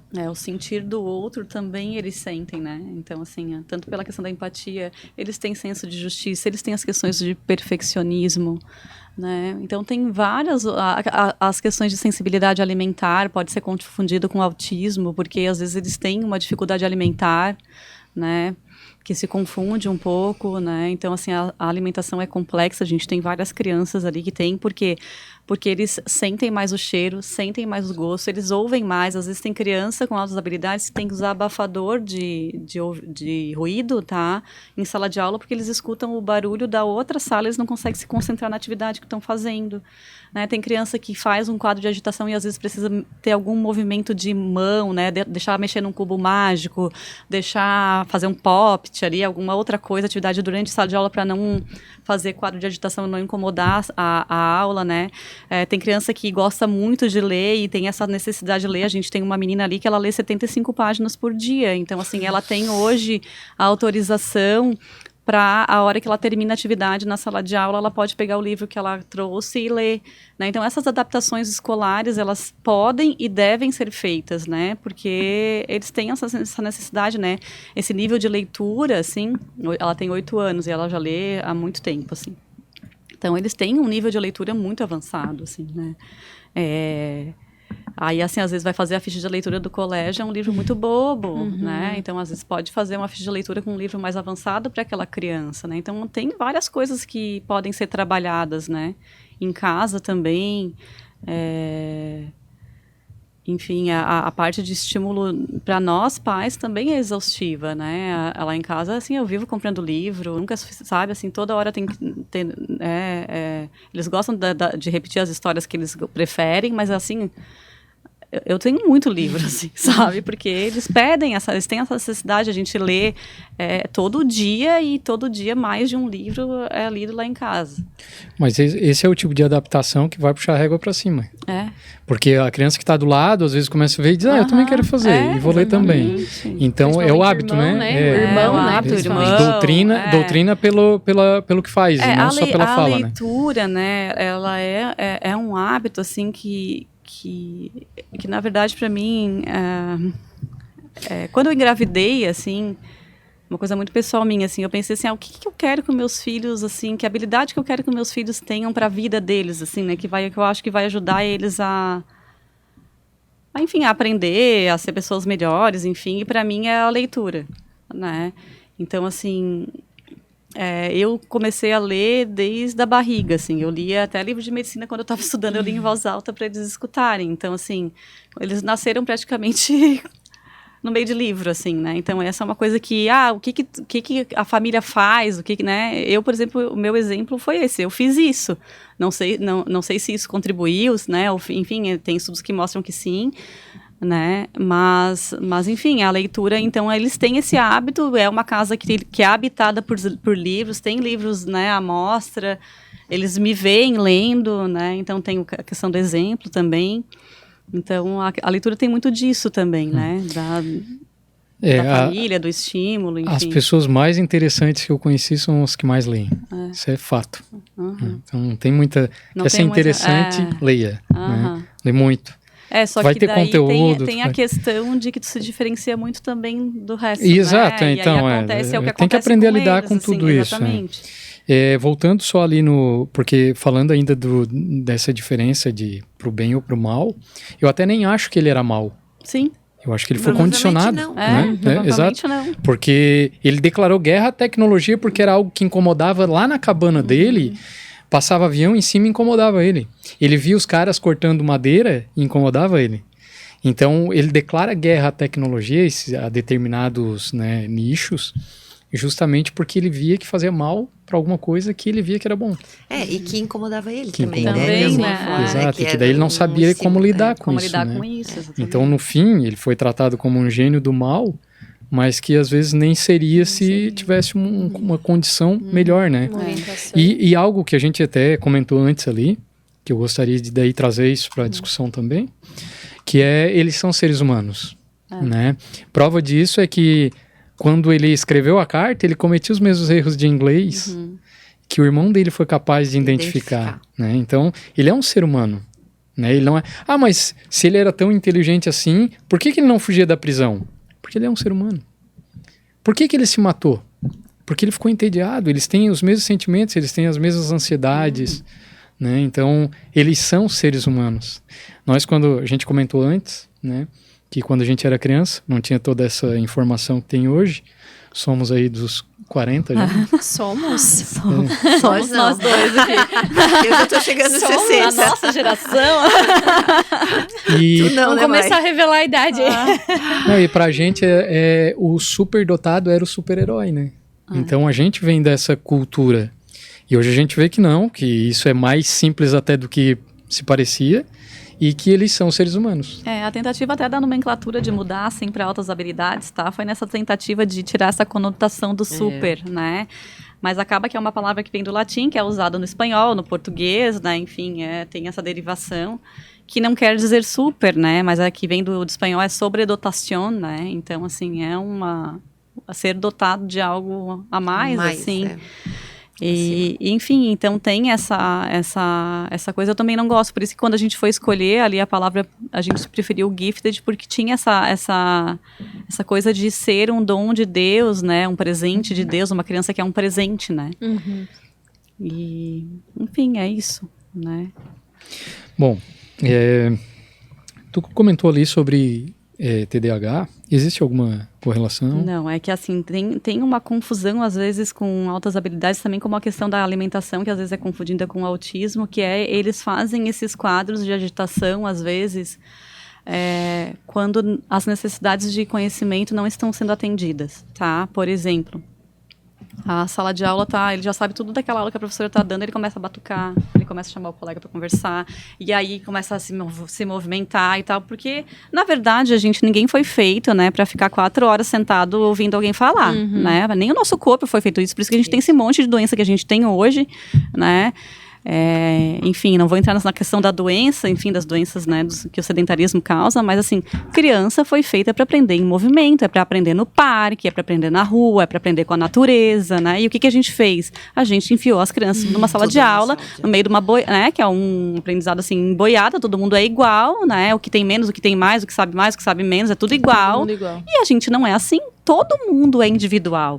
Né? E essa coisa de que somos todos iguais nas nossas desigualdades, né?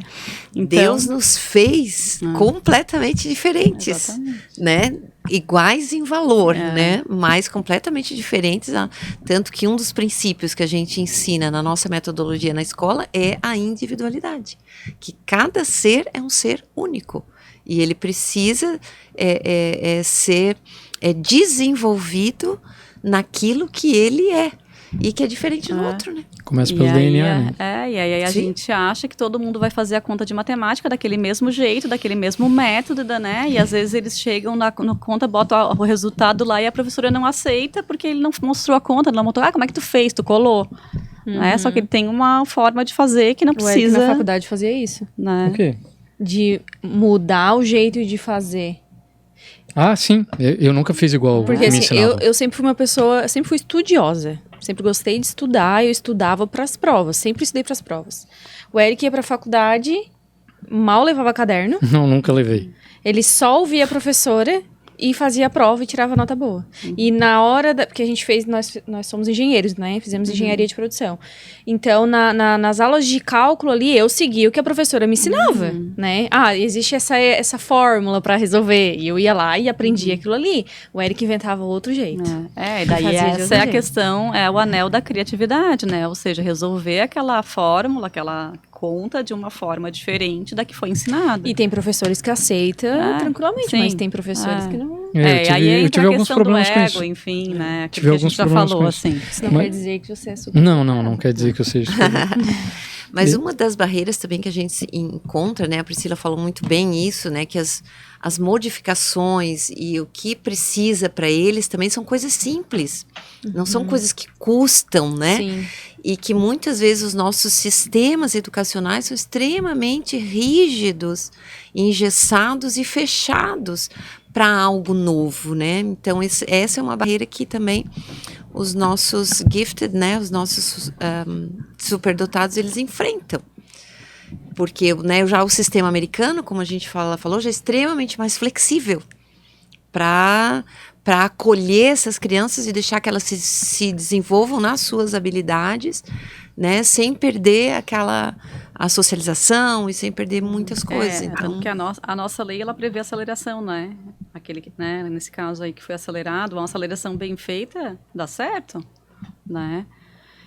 Agora, uma aceleração mal conduzida pode dar errado, assim como a criança também permanecer naquela série que não é para ela, né? Ficar ali emburrecendo também, sem estímulo, também gera problemas. Sim. Então, a gente vai ter que achar um caminho nisso, né?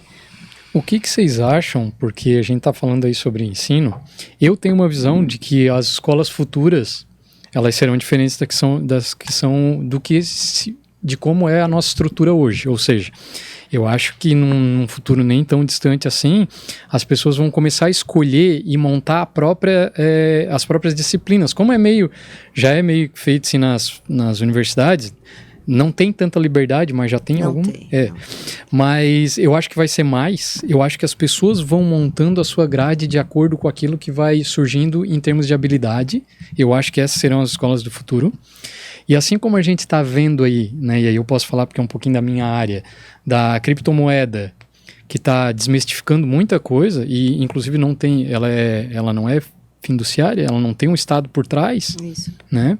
É algo que era inaceitável, impensável, mas está acontecendo. Então, eu acho que as escolas vão, em algum momento, deixar de seguir padrões, que hoje, por exemplo, no Brasil a gente tem o MEC, né? A gente já comentou Esse é o problema, o sistema brasileiro é extremamente fechado e não admite diferença. Exatamente. E extremamente atrasado. Atrasado e emburrecedor.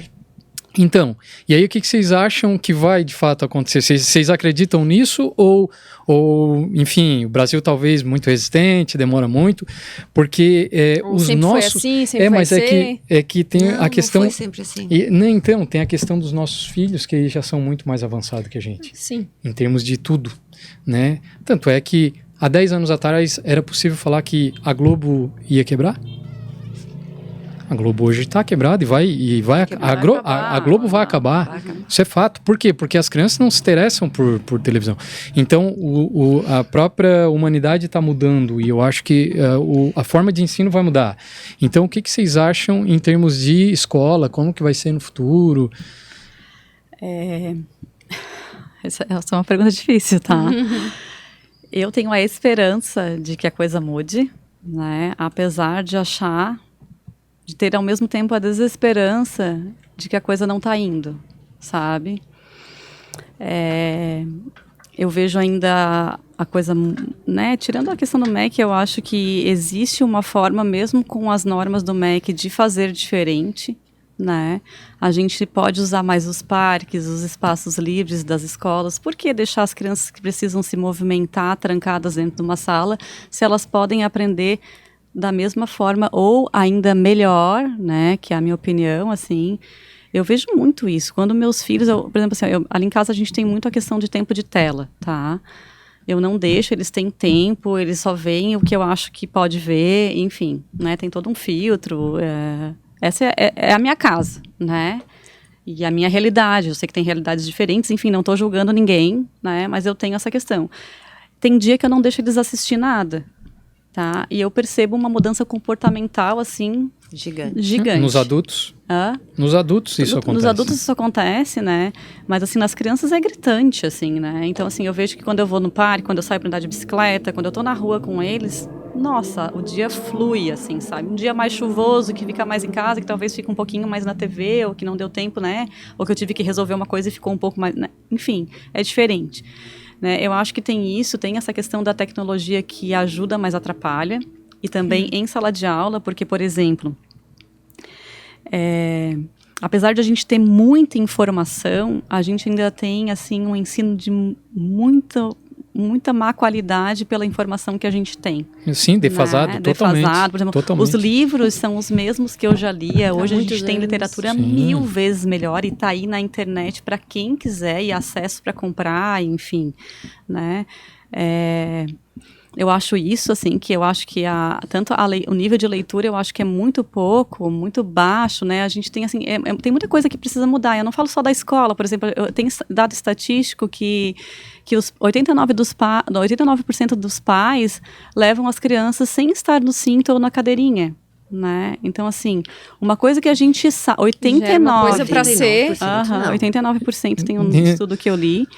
Então, assim, eu acreditaria que seria o contrário. Teria 87 usando. Não, né? Então, assim, 89% não usam. 89. E se vocês pararem nas sinaleiras para observar, as crianças estão soltas no carro, gente. Quando eu li esse estudo, eu comecei a olhar assim, não pode ser. Porque, assim, tu sabe, é teu filho, é a coisa que tu mais ama no mundo, e tu enfia ele no carro, com um monte de movimento, numa estrada, que tu sabe que se tu bater... Depende do outro também, depende do outro, né? Tem gente bêbada dirigindo, enfim, e tu deixa o teu filho solto. Então, assim, não é só o sistema educacional, né? Porque a lei existe, né? Para todo mundo botar o cinto na criança, né? Então, assim, tem a questão da escola, mas tem a questão das famílias. Eu acho que não é só a questão da escola, eu acho que a gente tem que evoluir como sociedade. Sim. Mas está atrelado, né? Priscila. Por quê? Porque não, talvez... Não, tá atrelado. Talvez a educação leva a isso, Não, e olha né? só, talvez várias pessoas agora estão falando o seguinte, mas eu quando era criança eu ia no porta-mala do Fusca. Mas tem duas questões aí que dá para ser avaliada rapidamente, que dá para todo mundo entender. Primeiro, os carros de antigamente não andavam na mesma velocidade que os carros de hoje. Não tinha quantidade de tinha carro. tanto carro. Exatamente. A estrada não tinha essa velocidade que tem. E a outra coisa são as estradas. Não eram tão boas quanto são hoje. Então, os carros andavam muito mais devagar, tinham muito menos movimento. Para acontecer um acidente, estatisticamente era muito mais difícil. Então, hoje é muito mais fácil. Né? E aí tu falou num ponto, né? Hoje tu vai na padaria, tu vai de carro. Só na esquina tu vai de carro. E tocou num ponto extremamente interessante que é o teu bem maior tá dentro do carro e tu não protege ele. O quão e daí burro tu quer nós que a somos. escola faça tudo que... Mas né? Então, assim, o grande gargalo da educação no Brasil, isso é estatístico, só que é uma coisa que ninguém quer ouvir, né? Mas tinha o Gustavo Iosp, ele já falava isso. O grande problema de tu querer melhorar a educação no Brasil é que os pais não têm essas necessidades. Os pais, se largarem os filhos numa escola pintada e que a professora sorria, para eles é o melhor lugar do mundo para o seu filho. Então, como é que nós vamos melhorar uma coisa que os pais, que deveriam ser os mais interessados, não estão interessados? Não exigem. Por exemplo, vem os livros da ficha de leitura todo ano, né? Agora, eu leio os livros para ver se meu filho vai poder ler. Quem é que faz isso? Ninguém, eu participo bastante com meu filho em termos de estudo também. E até monto provas para ele fazer junto comigo. O fato é que ele sempre vai bem nas notas, porque eu consigo extrair algumas coisas. E aí, como eu venho da área de cálculo, eu também fluente em inglês, professor de inglês. Então, muitas coisas eu consigo antecipar com meu filho. Enfim, aí eu consigo com que ele vá bem justamente por isso. Mas eu me faço a mesma pergunta, quantos fazem? Quantos fazem? Quem é então, que tem? Qual é o aluno que tem um pai que senta com ele para estudar? Um pai. Pai é mais raro ainda. Né? O Eric perguntou do futuro, né? Isso. Para mim, ele precisa ser, ou deveria ser, cada vez mais micro. Cada vez menos escolas enormes e cada vez escolas menores para propiciar justamente essa individualidade e essa diversidade, poder ir para o parque, poder fazer isso, poder fazer aquilo. Então, é um micro que já deveria começar na família. né? E essa família... Por que nos Estados Unidos tem muitas escolas públicas excelentes? Na verdade, lá só estuda na escola particular quem não pode entrar na pública. Isso. Quem não consegue. Mas por que tem escolas públicas boas e escolas públicas ruins? Depende as famílias que se envolvem. Nas escolas, porque lá há um sentimento de que eu faço parte. E aqui, infelizmente, a gente quer terceirizar. Não, é o governo que tem que dar As conta famílias disso. ajudam a pintar as escolas, os professores levam o Pastora, material da casa deles. Então, Sim, assim, sim. cada um cria a sua própria sala de aula, né? É. Então, assim, depende A pastora falou sobre as escolas públicas dos Estados Unidos, e na época que nós moramos lá, a minha patroa lá, minha chefe, tinha 2 meninas. Na época, que idade que elas tinham? A idade do Luca? A idade do Luca. Era Enfim, uma e elas idade e outra mais nova. e ela estava se programando para se mudar de estado, ela ia para Flórida. E ela estava olhando a casa para morar de acordo com a escola que ela queria que as filhas delas... A Isso. cidade. Isso. Porque a escola Então, ela pública ia alugar, tem que ser... exatamente. Tu A só pode criança botar só pode naquela ir área. Na área. Então, ela alugou a casa dela, onde ela queria que as crianças dela, os filhos dela estudassem. Então, e lá justamente é isso mesmo. As pessoas só vão para a escola particular quem não tem condições de entrar na pública. É maluco isso. E outra coisa que tu falasse, que a gente vai chegar nos Estados Unidos, já é assim. No segundo grau, tu já escolhe as matérias do teu interesse e forma o teu grade, currículo. É, porque assim, né, a gente vê que é uma coisa meio nonsense, assim, né? Tipo, Sim. tanta coisa que a gente aprendeu que tu não vai usar, que Exato. tu nunca vai usar. E Muito. às vezes se tu, desde de criança, for direcionado porque tu gosta, por exemplo, gosta de esporte, e aí tu incentivar aquilo, né? Aí vai, né? Vai. E quando tu faz algo que tu gosta, tu vai fazer com muito mais entusiasmo, tu vai fazer muito melhor. Exatamente. Eu, na época da escola, como eu falei pra você, sempre fui estudiosa. Sempre passei direto, com nota boa. Mas geografia e história, eu literalmente decorava tudo um dia antes da prova pra poder fazer a prova e ir bem. Pois aí, daí Porque qual eu foi o não gostava. aprendizado que tu teve? Eu só fazia Tu porque eu tinha que fazer. fez a prova e esqueceu. Fazia porque tinha que fazer, só. E o pior eu acho que não é nem o fato do não aprendeu a gostar. Exatamente. Eu acho que isso é o pior. Também. Porque assim, ó, sempre que eu dei aula de inglês por algum tempo, ainda dou até para manter o meu inglês, né? E o que acontece? A primeira coisa que eu sempre falo para os alunos que vão começar, eu digo assim, o meu primeiro objetivo é fazer tu gostar. Porque se tu gostar, fica tudo muito mais fácil. Então, o primeiro objetivo é fazer gostar, é não frustrar, é não dificultar mais do que precisa. Né? E isso acontece muito nas escolas hoje, né? Então, tendo esses cuidados, eu acho que já seria um grande avanço. E tu quer ver só uma coisa? Tu falou aí de coisas que a gente aprende na faculdade e que não usa, né? Eu fiz eu até comentei isso com a pastora já, numa conversa que a gente teve. Há um tempo atrás eu vinha pesquisando entre amigos, dizendo assim, cara, o quanto tu usa hoje no teu trabalho do que tu aprendeu na faculdade? Tipo assim, 10%. Eu não uso nada. Mas assim, não passava do 10% do que aprendeu. Tirando assim experiências que teve de vida, né? Tirando as experiências de vida, pegando só matéria mesmo, pegando só o que de fato é teórico. E aí, muito pouco. E aí eu perguntava assim, e educação financeira, tu aprendeu? Não, nunca tive. Nem na escola, nem na faculdade. Extremamente... Nem em casa. Não, extremamente essencial. Geralmente. Né? E aí depois eu até trago um dado aqui que é alarmante, né? E aí a segunda pergunta, inteligência emocional, alguma vez tu aprendeu? Não, também. Ética? Não. E o que tu usa hoje no teu trabalho? Se tu tiver uma vida financeira confortável, tu rende muito mais. Tu trabalha muito melhor. Porque o problema financeiro hoje é o maior causador de todos os problemas que a gente tem na sociedade. E aí é muito fácil. Tem uma estatística que mostra que o número de divórcios no Brasil aumentou nos últimos 5 anos 76%, se eu não me engano. E 80% das causas desse divórcio é crise financeira entre os casais. Ou seja, o que mais destrói famílias é o financeiro. E cadê a educação financeira? Cadê a inteligência emocional? Aprende na Cadê raça. Aí às vezes perde tempo. No meu caso, eu posso citar, porque ainda está lá e é cobrado pelo MEC, por exemplo. A gente fez engenharia. A gente teve que passar um semestre inteiro, 6 meses, fazendo desenho técnico num papel, aprendendo a usar transferidor e régua. Sim. Por quê? Hoje é tudo em software, no computador. E aí a gente não teve nenhum estudo dentro do software. Quem quisesse teria que pagar fora, fazer fora. Então, a gente está a gente está muito atrasado, muito defasado. E outra, coisas essenciais que que já eram para estar, que nos Estados Unidos já tem. A gente está puxando os Estados Unidos porque é muito próximo do povo brasileiro, enfim, tudo a gente, e vale muito a pena sempre relacionar com o melhor, né? Então, eles têm isso muito bem alinhado. Eles já têm dentro de escola educação financeira, eles têm inteligência emocional. Então, o que falta, né, na opinião de vocês, para a gente ter isso dentro das nossas escolas? Eu acho assim, ó, por exemplo, a educação emocional é só a escola querer, né? Porque a gente tem uma escola aqui em Criciúma que tem, tá? Eu acho que para a educação financeira também, né? Então eu acho assim, ó, a gente pode fazer o básico do MEC, por que não fazer um pouco a mais? Né? Por que não ensinar aquele aluno uma coisa a mais, aquela outra, o que ela gosta? Ler um livro, levar um livro mais interessante. Por que eu não posso fazer isso, professora? Pode, no final da aula, quando estão esperando ali, tinha uma auxiliar da sala do meu filho que ela fazia isso. Ela pegava um livro e lia no final da aula para as crianças. 5 livros, né? Se pegar uma semana, 5 livros por semana, 20 livros no mês. Olha a diferença, né?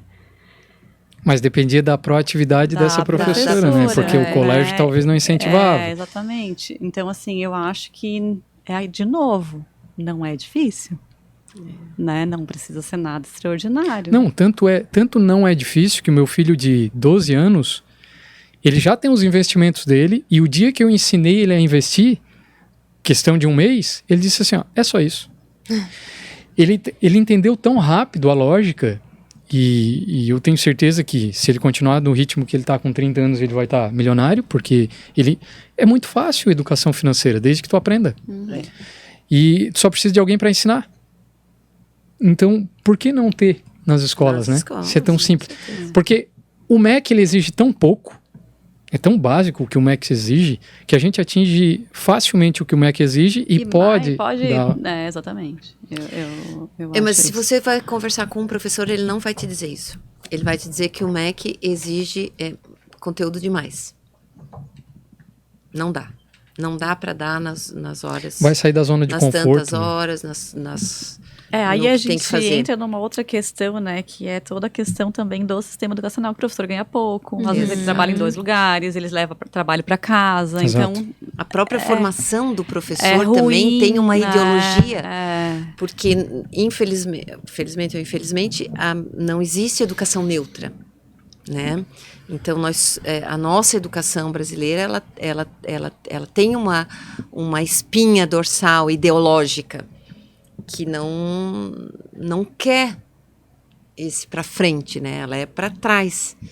Então, é complicado a gente lidar nesse sistema, a gente vai sempre esbarrando, né? E aí entra esse movimento que agora eu vou falar, assim, eu sou uma pessoa muito descrente da política e eu vou elogiar aqui a Prefeitura de Criciúma, tá? Porque a gente teve ali, quando a gente foi apresentar o projeto na Prefeitura de Criciúma, a gente teve um secretário da Saúde Da educação. Da Educação, desculpa, que é o Celito, que ele abraçou o projeto e que ele viu, assim, como a coisa pode evoluir.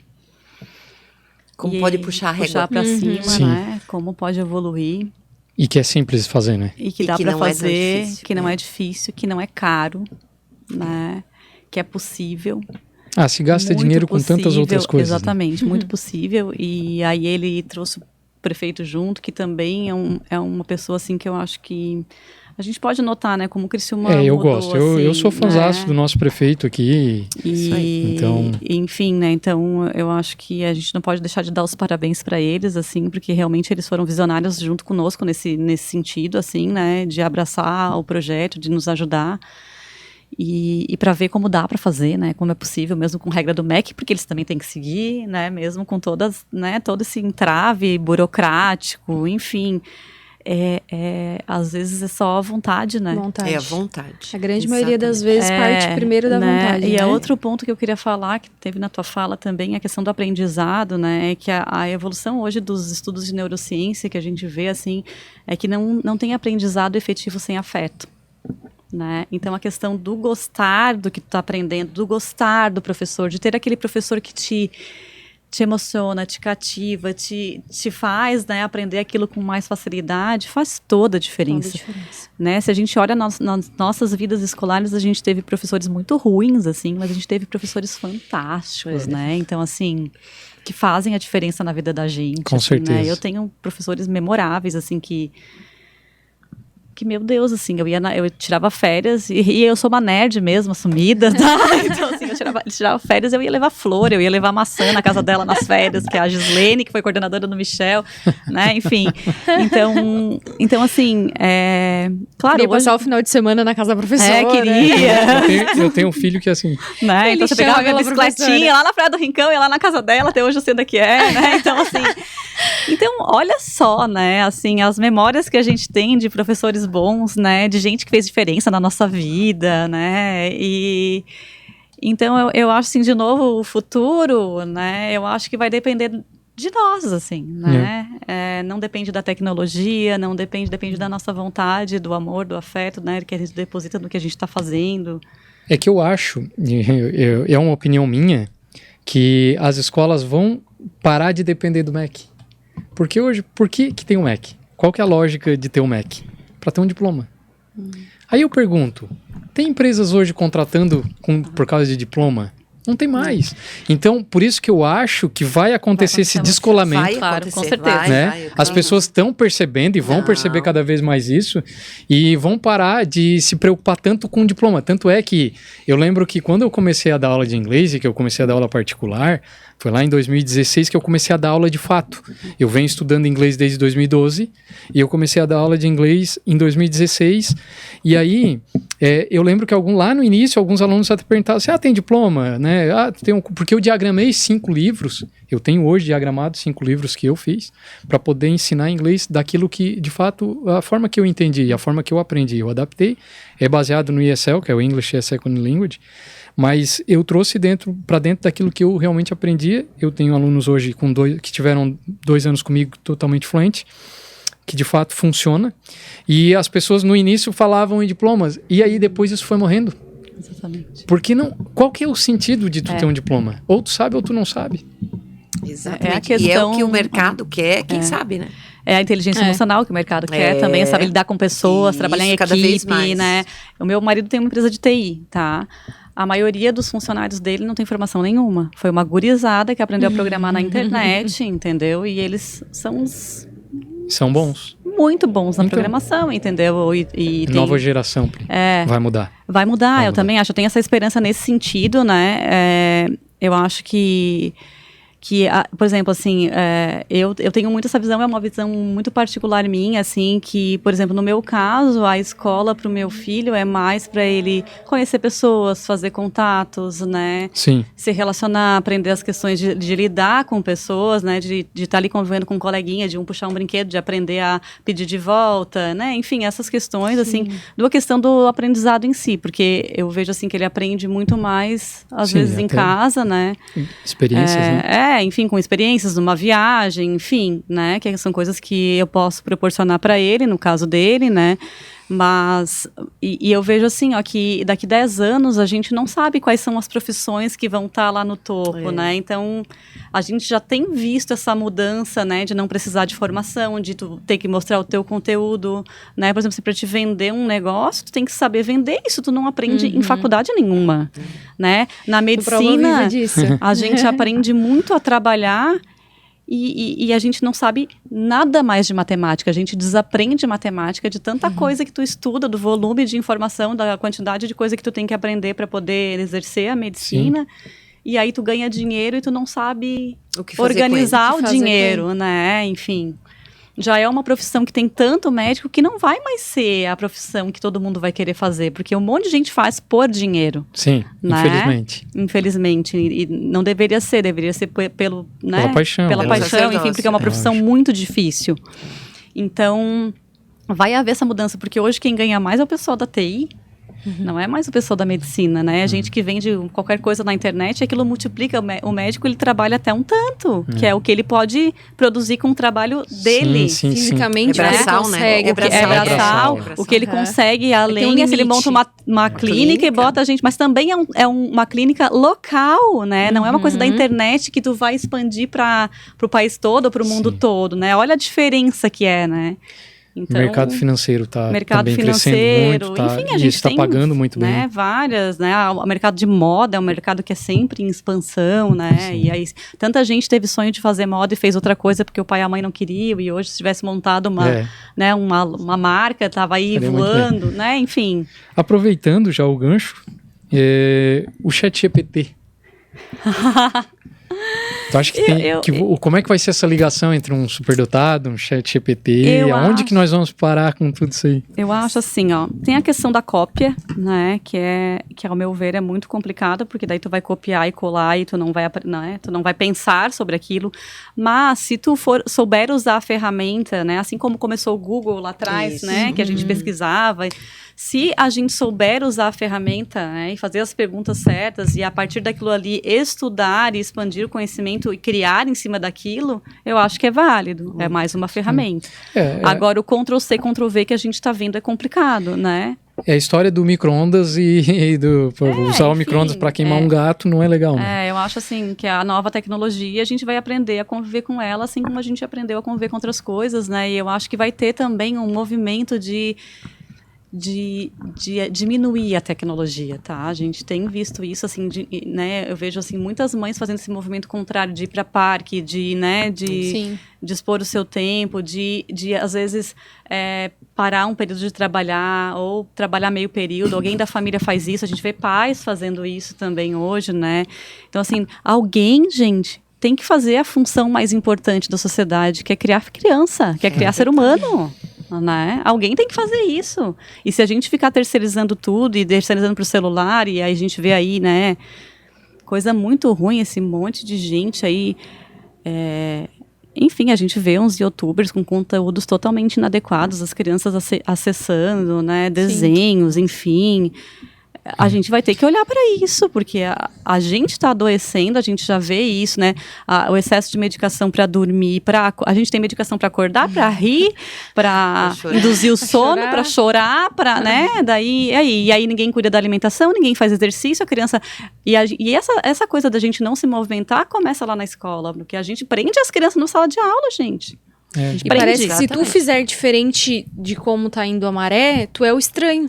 Mas eu prefiro ser a estranha. Eu também. Se tu decidir fazer um exercício todo dia, ou se alimentar melhor, ou fazer isso, ou... Hoje com 40 anos e a experiência de vida que eu tenho, eu brigo pelo meu filho não comer açúcar no colégio, porque eu sei que eu tô certa. Né? E eu acho que é aí que a gente tem que brigar. Eu tô lutando por uma educação melhor. Eu reclamo quando dão o suco da cantina, porque o suco da cantina é comprado da pior qualidade, cheio de açúcar e é bala líquida. Eu não dou bala para meus filhos. Entendeu? E se eu mando o lanche é porque eu perdi o tempo, eu me comprometi com aquilo. Então, assim, tem tudo isso. Então, assim, a gente tem condições de fazer uma alimentação saudável, né? A gente tem condições de melhorar o aprendizado dos nossos filhos, a gente tem condições de tirar eles das telas e a gente sair também. Exato. Isso. Nesse sentido ali do ChatGPT, eu queria que falasse um pouquinho, até que vocês falassem um pouquinho do que vocês acham que é essa união, tipo, alta habilidade de superdotação junto com o ChatGPT. Vamos criar um foguete aí que vai para mim. É complexo, né? Mas eu acho que o superdotado ele vai saber usar bem a ferramenta. Muito melhor, né? Eu acho, porque ele vai conseguir identificar. E ele eu acho algumas coisas e não... filtrar a cópia melhor. Não é também o que ele gosta. Ele gosta de criar em cima do que ele aprende, né? Então, assim, por exemplo, voltando ao negócio do Lego. O Lego, ele foi criado também, ele era um pote, assim, ó, que vinha cheio de Lego dentro, tá? Sem nenhuma instrução. Isso. Aí, jogava aquele monte de peça de Lego e as crianças ficavam ali montando, criando coisa, inventando um prédiozinho, uma casinha, enfim, tá? Aí eles viram que não vendia muito. E aí criaram o livrinho. E aí começaram a vender muito, né? Então, a gente vai ter que... O que o superdotado vai fazer lá, ele vai ver que que ele não precisa do livrinho, que é em cima daquilo ali que ele lê, ele vai poder criar e ter as ideias próprias, né? Porque a humanidade, a gente, ser humano, sempre teve ideias próprias, né? A gente inventou o fogo, a gente inventou a lâmpada, enfim, e tinha coisa pronta. Então a gente sempre tem, eu acho, essa coisa de se movimentar para a evolução, porque senão... E para criatividade, porque eu creio que Deus nos criou, né? Ele é um ser criativo e nos criou a sua imagem e semelhança. Então, essa criatividade está em nós para desenvolver, né? E para Deus, né? Para o bem da humanidade, da sociedade. O grande problema é que a Bíblia fala a nossa questão de pecado, né? O pecado nos separou, o pecado nos manchou, o pecado nos afastou de Deus. E é onde vêm os problemas, né? Os problemas, as enfermidades, as dificuldades. Mas isso está em nós, né? Eu creio nisso. Eu acho que a gente é criativo na cozinha. A gente brasileiro é muito criativo, né? É o povo, assim, que a gente entra no... A gente cria muito na dificuldade, né? Cria com pouca coisa. Tipo, vou usar o exemplo da ONG, assim. A gente começou com dinheiro basicamente nenhum, assim. Nenhum. E daí a gente não sabia por onde... Também. A gente não sabia nem por onde começar. Daí eu conheci a Maria Lúcia lá, né? Que acompanhou, né? Fizeram um acompanhamento com o hotel lá de Curitiba. E eu pedi para marcar uma reunião com ela para conversar com ela, para saber como é que a gente começava e tal, né? Daí a gente fez uma reunião com ela, né, tia? E foi muito legal, assim, ela é um amor. Ela tem 80 anos, eu acho, assim, ela é, assim, um poço de conhecimento. E é muito interessante, até vou fazer um parênteses nisso que eu ia falar, mas o meu marido, eu sempre falei pro meu marido, assim, quando eu comecei a ler os livros dela e da Ângela, né, que eu falei assim, eu queria ser amigo delas, eu queria ser amiga delas, eu queria que elas fossem minhas melhores amigas, sabe? E daí... E aconteceu. Hoje elas são minhas amigas, gente. A gente trouxe elas pra cá, e aí a gente se fala pelo WhatsApp, né, enfim. Pelo WhatsApp, 80 anos. E aí eu tô sempre de noite resolvendo as coisas da ONG, enfim, né, porque o meu horário é meio assim atrapalhado por causa das crianças, e aí às vezes elas estão ali online, né, e a gente troca figurinhas e tal, assim, vocês não dormem, não? Daí ela assim, não, superdotado dorme pouco. Enfim, e daí eu ia falar, voltar que a gente fez a primeira... então eu não sou. Não, mas tem 20% dorme mais, tá? O meu filho sempre dormiu mais. Mas no caso delas, elas dormem pouco. Daí eu falei assim, daí é engraçado que eu tava falando com a Ângela, mas uma noite ao mesmo tempo, assim, já era 1h da manhã, e daí a Ângela assim, não, mas eu durmo bastante perto da Maria Lúcia. Então, e eu ia voltar, que a gente teve essa reunião com a Maria Lúcia, e daí ela falou assim, e aí, como é que a gente começa? Que material que a gente precisa ter? A gente só tem uma sala, né? Dela assim, vocês têm uma sala, comecem, sabe? Eu não tinha nenhuma sala quando eu comecei, né? Ela é superdotada, né? Então ela já vê muitas possibilidades numa sala, né? Ela é uma cidade, ali a Ângela, né? Ela é formada pela Escola de Música de Belas Artes, ela foi diretora do Dom Bosco e revolucionou, enfim, ela tem um instituto que é o mais antigo do Brasil, assim, vai fazer 24 anos agora. E, enfim, ela é uma sumidade, assim. Então, minha amiga. Agora, minha best. Então, aquela frase, né? Se tu queres algo que é pro bem, o mundo conspira a teu favor. Exatamente.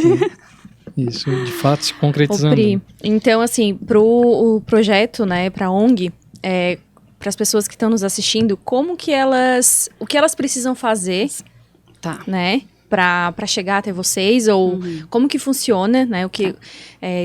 Com certeza, alguma delas surgiu agora, ficou aquela pulguinha atrás da orelha, né? Com o seu filho, enfim. O que elas precisam fazer para chegar até vocês? Tá, eu vou deixar o contato ali, o Instagram a gente fala ONG, né? Mas é o nome antigo, né? O certo agora é OSC, que é a Organização da Sociedade Civil, tá? Que é osc.happyface, é happy.face, tá? E ali tem uma ficha de inscrição, pode se inscrever ali, né? Se tiver desconfiado, se tiver alguém falou, teu filho é muito inteligente, porque às vezes as pessoas falam, assim, né? Normalmente vem assim, ou tem já uma história de sofrimento, ou já tá, né, em acompanhamento, ou já tem o laudo, né? Então, assim, é só entrar em contato com a gente, tem nossos telefones ali também, tá? Então, a partir do momento que faz o formulário, vai já para nossa lista, tá? A gente tem uma lista que é alimentada por quem se inscreve nessa ficha no Instagram, ou pode entrar em contato pelo WhatsApp e passar as informações que a gente precisa. Tá, hoje a gente tem, e aí com essas informações, né, se tiver laudo, vai para atendimento pedagógico, tá? Se não tiver laudo, vai para avaliação psicológica, né? Então, a gente tem uma fila de espera, tá? Porque a ONG cresceu, né, muito rápido, a gente tem uma equipe pequena. Então, vai para a fila de espera, a gente tem 80 crianças hoje na espera, várias em avaliação, e agora vai fechar 50 crianças em atendimento. Essas 50 crianças já foram identificadas com superdotação. E são todas aqui, da região? Tem, tudo da região. Tem a maioria daqui de Criciúma, né? Mas a gente tem de Morro da Fumaça, de Uruçanga, de Braço do Norte, da Içara, enfim, da região. E então, assim, aí, assim, faz a avaliação demora até uns 2 meses, por isso que a fila é longa, porque é uma avaliação bem feita, completa, né? Não é só lá e aplicar um teste, dar um canetaço, porque às vezes tem criança que vem, isso é muito importante, tá? Com QI normal e tem superdotação, tá? O QI não é o único critério. Tem criança que tem o QI muito alto e não tem as outros componentes dos anéis ali, né? Sim. Então, assim, tem isso, não consegue desenvolver ali a questão, né, de ter o QI alto. Mas, em geral, sim, a gente faz o QI, né, porque é um dado, né, que a gente precisa ter de comprovação, enfim, tá? Então, faz a avaliação, vai para atendimento pedagógico. O atendimento pedagógico é semanal, então a criança vai ser encaixada numa turma da área de interesse, mais ou menos da mesma idade. A gente não separa... A gente separa um pouco dos pré-adolescentes, dos adolescentes, das crianças mais novinhas, tá? Mas, assim, vai de 4, 5, 6, 7, 8, até eles conseguem trabalhar juntos. Então, a gente separa por área de interesse, e aí, uma vez por semana, eles têm atendimento pedagógico. Como é que é? Vocês usam algum método, algum material? Não, a gente não usa nada. Acabou de falar em liberdade, de né? liberdade, criatividade. O que a gente precisa para criar? A mente. A gente não precisa de uma nada. possibilidade. A gente não precisa de uma apostila, de um método, de um material para criar, né? Então, como é que funciona? A professora, né, no começo começa a conversar com eles, ver o que surge de ideia, o que eles querem estudar, e a partir daquilo ela começa a montar, né, as atividades. Então, assim, por exemplo, teve um menino que queria aprender a plantar, queria saber mais sobre plantas, fizeram o terrário, compraram semente, foram atrás do que dava dentro de ambiente fechado, como é que era a rega, foram no horto da Unesc, aprenderam com um biólogo de lá. Então, é assim, tá? O aprendizado é livre, e é essa liberdade. Então, assim, teve já mãe que reclamou, mas por que vocês não... A gente não vai usar material. É um espaço de felicidade, de aprender com afeto e com liberdade. E é muito interessante ter essa liberdade, porque às vezes no ambiente familiar não tem essa oportunidade, até esse tempo. Sim, tempo. Né, da família parar e fazer tudo isso, porque, né, o pai, a mãe às vezes trabalham, o irmão, enfim. Não tem esse tempo para poder. E até a demanda deles é muito. Né? Não tem espaço, mora num apartamento, Exatamente. sei lá, enfim, né? Mas assim. Então tem isso, tem essas questões enfim, daí é isso, a gente faz avaliação, né? Tem também, vai começar um grupo de apoio aos pais, então, que as psicólogas que vão conduzir, vai ser mensal. Então, por exemplo, agora o primeiro encontro a gente vai levar um psicólogo daqui de Criciúma, que é superdotado, então é um adulto superdotado, que vai contar a trajetória dele, a história dele, e que ele faz parte do Mensa. Tá? O Mensa é uma sociedade de alto QI. O Mensa só entra pessoas, aí tem relação com o QI para entrar nessa sociedade, só entra pessoas com QI acima de 98%, tá? Então é 2% da população. Então tem o Mensa Brasil, tem o Mensa Internacional, e agora está tendo um movimento do Mensa de fazer essa entrada das crianças, enfim, ali eles têm acesso a bolsas para estudar fora, né? Discussões, apoio, né, entre eles, enfim, tá? Mas tem essa questão, assim, né, de que tem que ter esse QI específico para poder entrar. Sim. Então, esse psicólogo, ele tem essas características e ele vai ali contar a história dele, e aí vai ter uma discussão, enfim. Né? A gente vai trazer também uma profissional, uma nutricionista, para falar de dificuldade alimentar, que é uma dificuldade que as pessoas, né, que as famílias têm muito. A gente, ano passado, levou uma professora que trabalha com educação socioemocional, né, para falar sobre isso para os pais. Então, a gente sempre traz um tema, assim, se não tem um profissional que vai, a gente leva um tema, discute, cada um pode contar um pouquinho da sua história. Normalmente, as famílias que chegam novas têm essa necessidade de contar, de falar, que é parecido com a história da outra, né, e aí a gente faz toda essa conversa, né, cada um pode contar um pouquinho do que passou, do que vive, se ajudar, né. Muito bom. Parabéns. Obrigada. Muito legal. E a gente está tentando, né, também fazer um breve questionário e treinamento para os professores, né? Para preparar quem ensina. Para pelo menos identificar, ela não precisa fazer nada, mas pelo menos ter um indício, né? A gente agora montou então uma tabela de indicadores que a gente já passou para a prefeitura, né, que vai ser aplicado pelos professores da rede municipal. Então é uma tabelinha bem simples, só de fazer xizinho, né, para não dar muito trabalho para os professores, que a gente sabe que eles fazem muita coisa já. Então assim, faz um xizinho na criança que eles acham que tem algumas características daquela ali, e se tiver os indicadores, né, vai para a nossa avaliação. Então, esse é um trabalho que a gente faz também, montou para as escolas, a gente também dá palestras nas escolas, então, né, sempre que chamam a gente dá palestra, a gente vai também, tem uma criança nossa que está participando do nosso projeto, está com algum problema na escola, a gente vai lá fazer a conversa, explicar para a escola como é que aquela criança funciona, então a gente faz esse apoio aos pais também, às escolas. E é isso. Então, esse é o projeto Gifted, da ONG OSC, Happy Face. Né? Muito obrado Priscila. Nada, eu agradeço, pela presença, imagina. Pela honra de sermos as primeiras, né, tia? Num assunto tão importante, né? Exato, e por estar aqui hoje. Começando por cima, né? Disponibilizar isso. Queria agradecer também a pastora.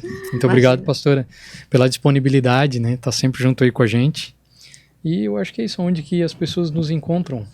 Então, estaremos aqui toda terça-feira, às 8 horas da noite. Vocês podem nos encontrar no Instagram, @1kentrenós, e também estaremos no Spotify, né? No Spotify. No Spotify também. Vocês querem deixar alguma mensagem de repente, para a família do superdotado, ou enfim, um consolo? Eu quero dizer que a gente está aqui, tá? Que ninguém vai estar sozinho. Né? Que a gente está aqui para ajudar. E eu também queria mandar um beijinho para minha família. Já que eu posso, né? O Theo saiu de casa dizendo: mamãe, eu vou ouvir o podcast depois, que ele foi numa festinha. Então eu quero mandar um beijo pro Theo, pra Esther e pro meu marido também, que sempre me apoiou aí nas minhas empreitadas. Pastora?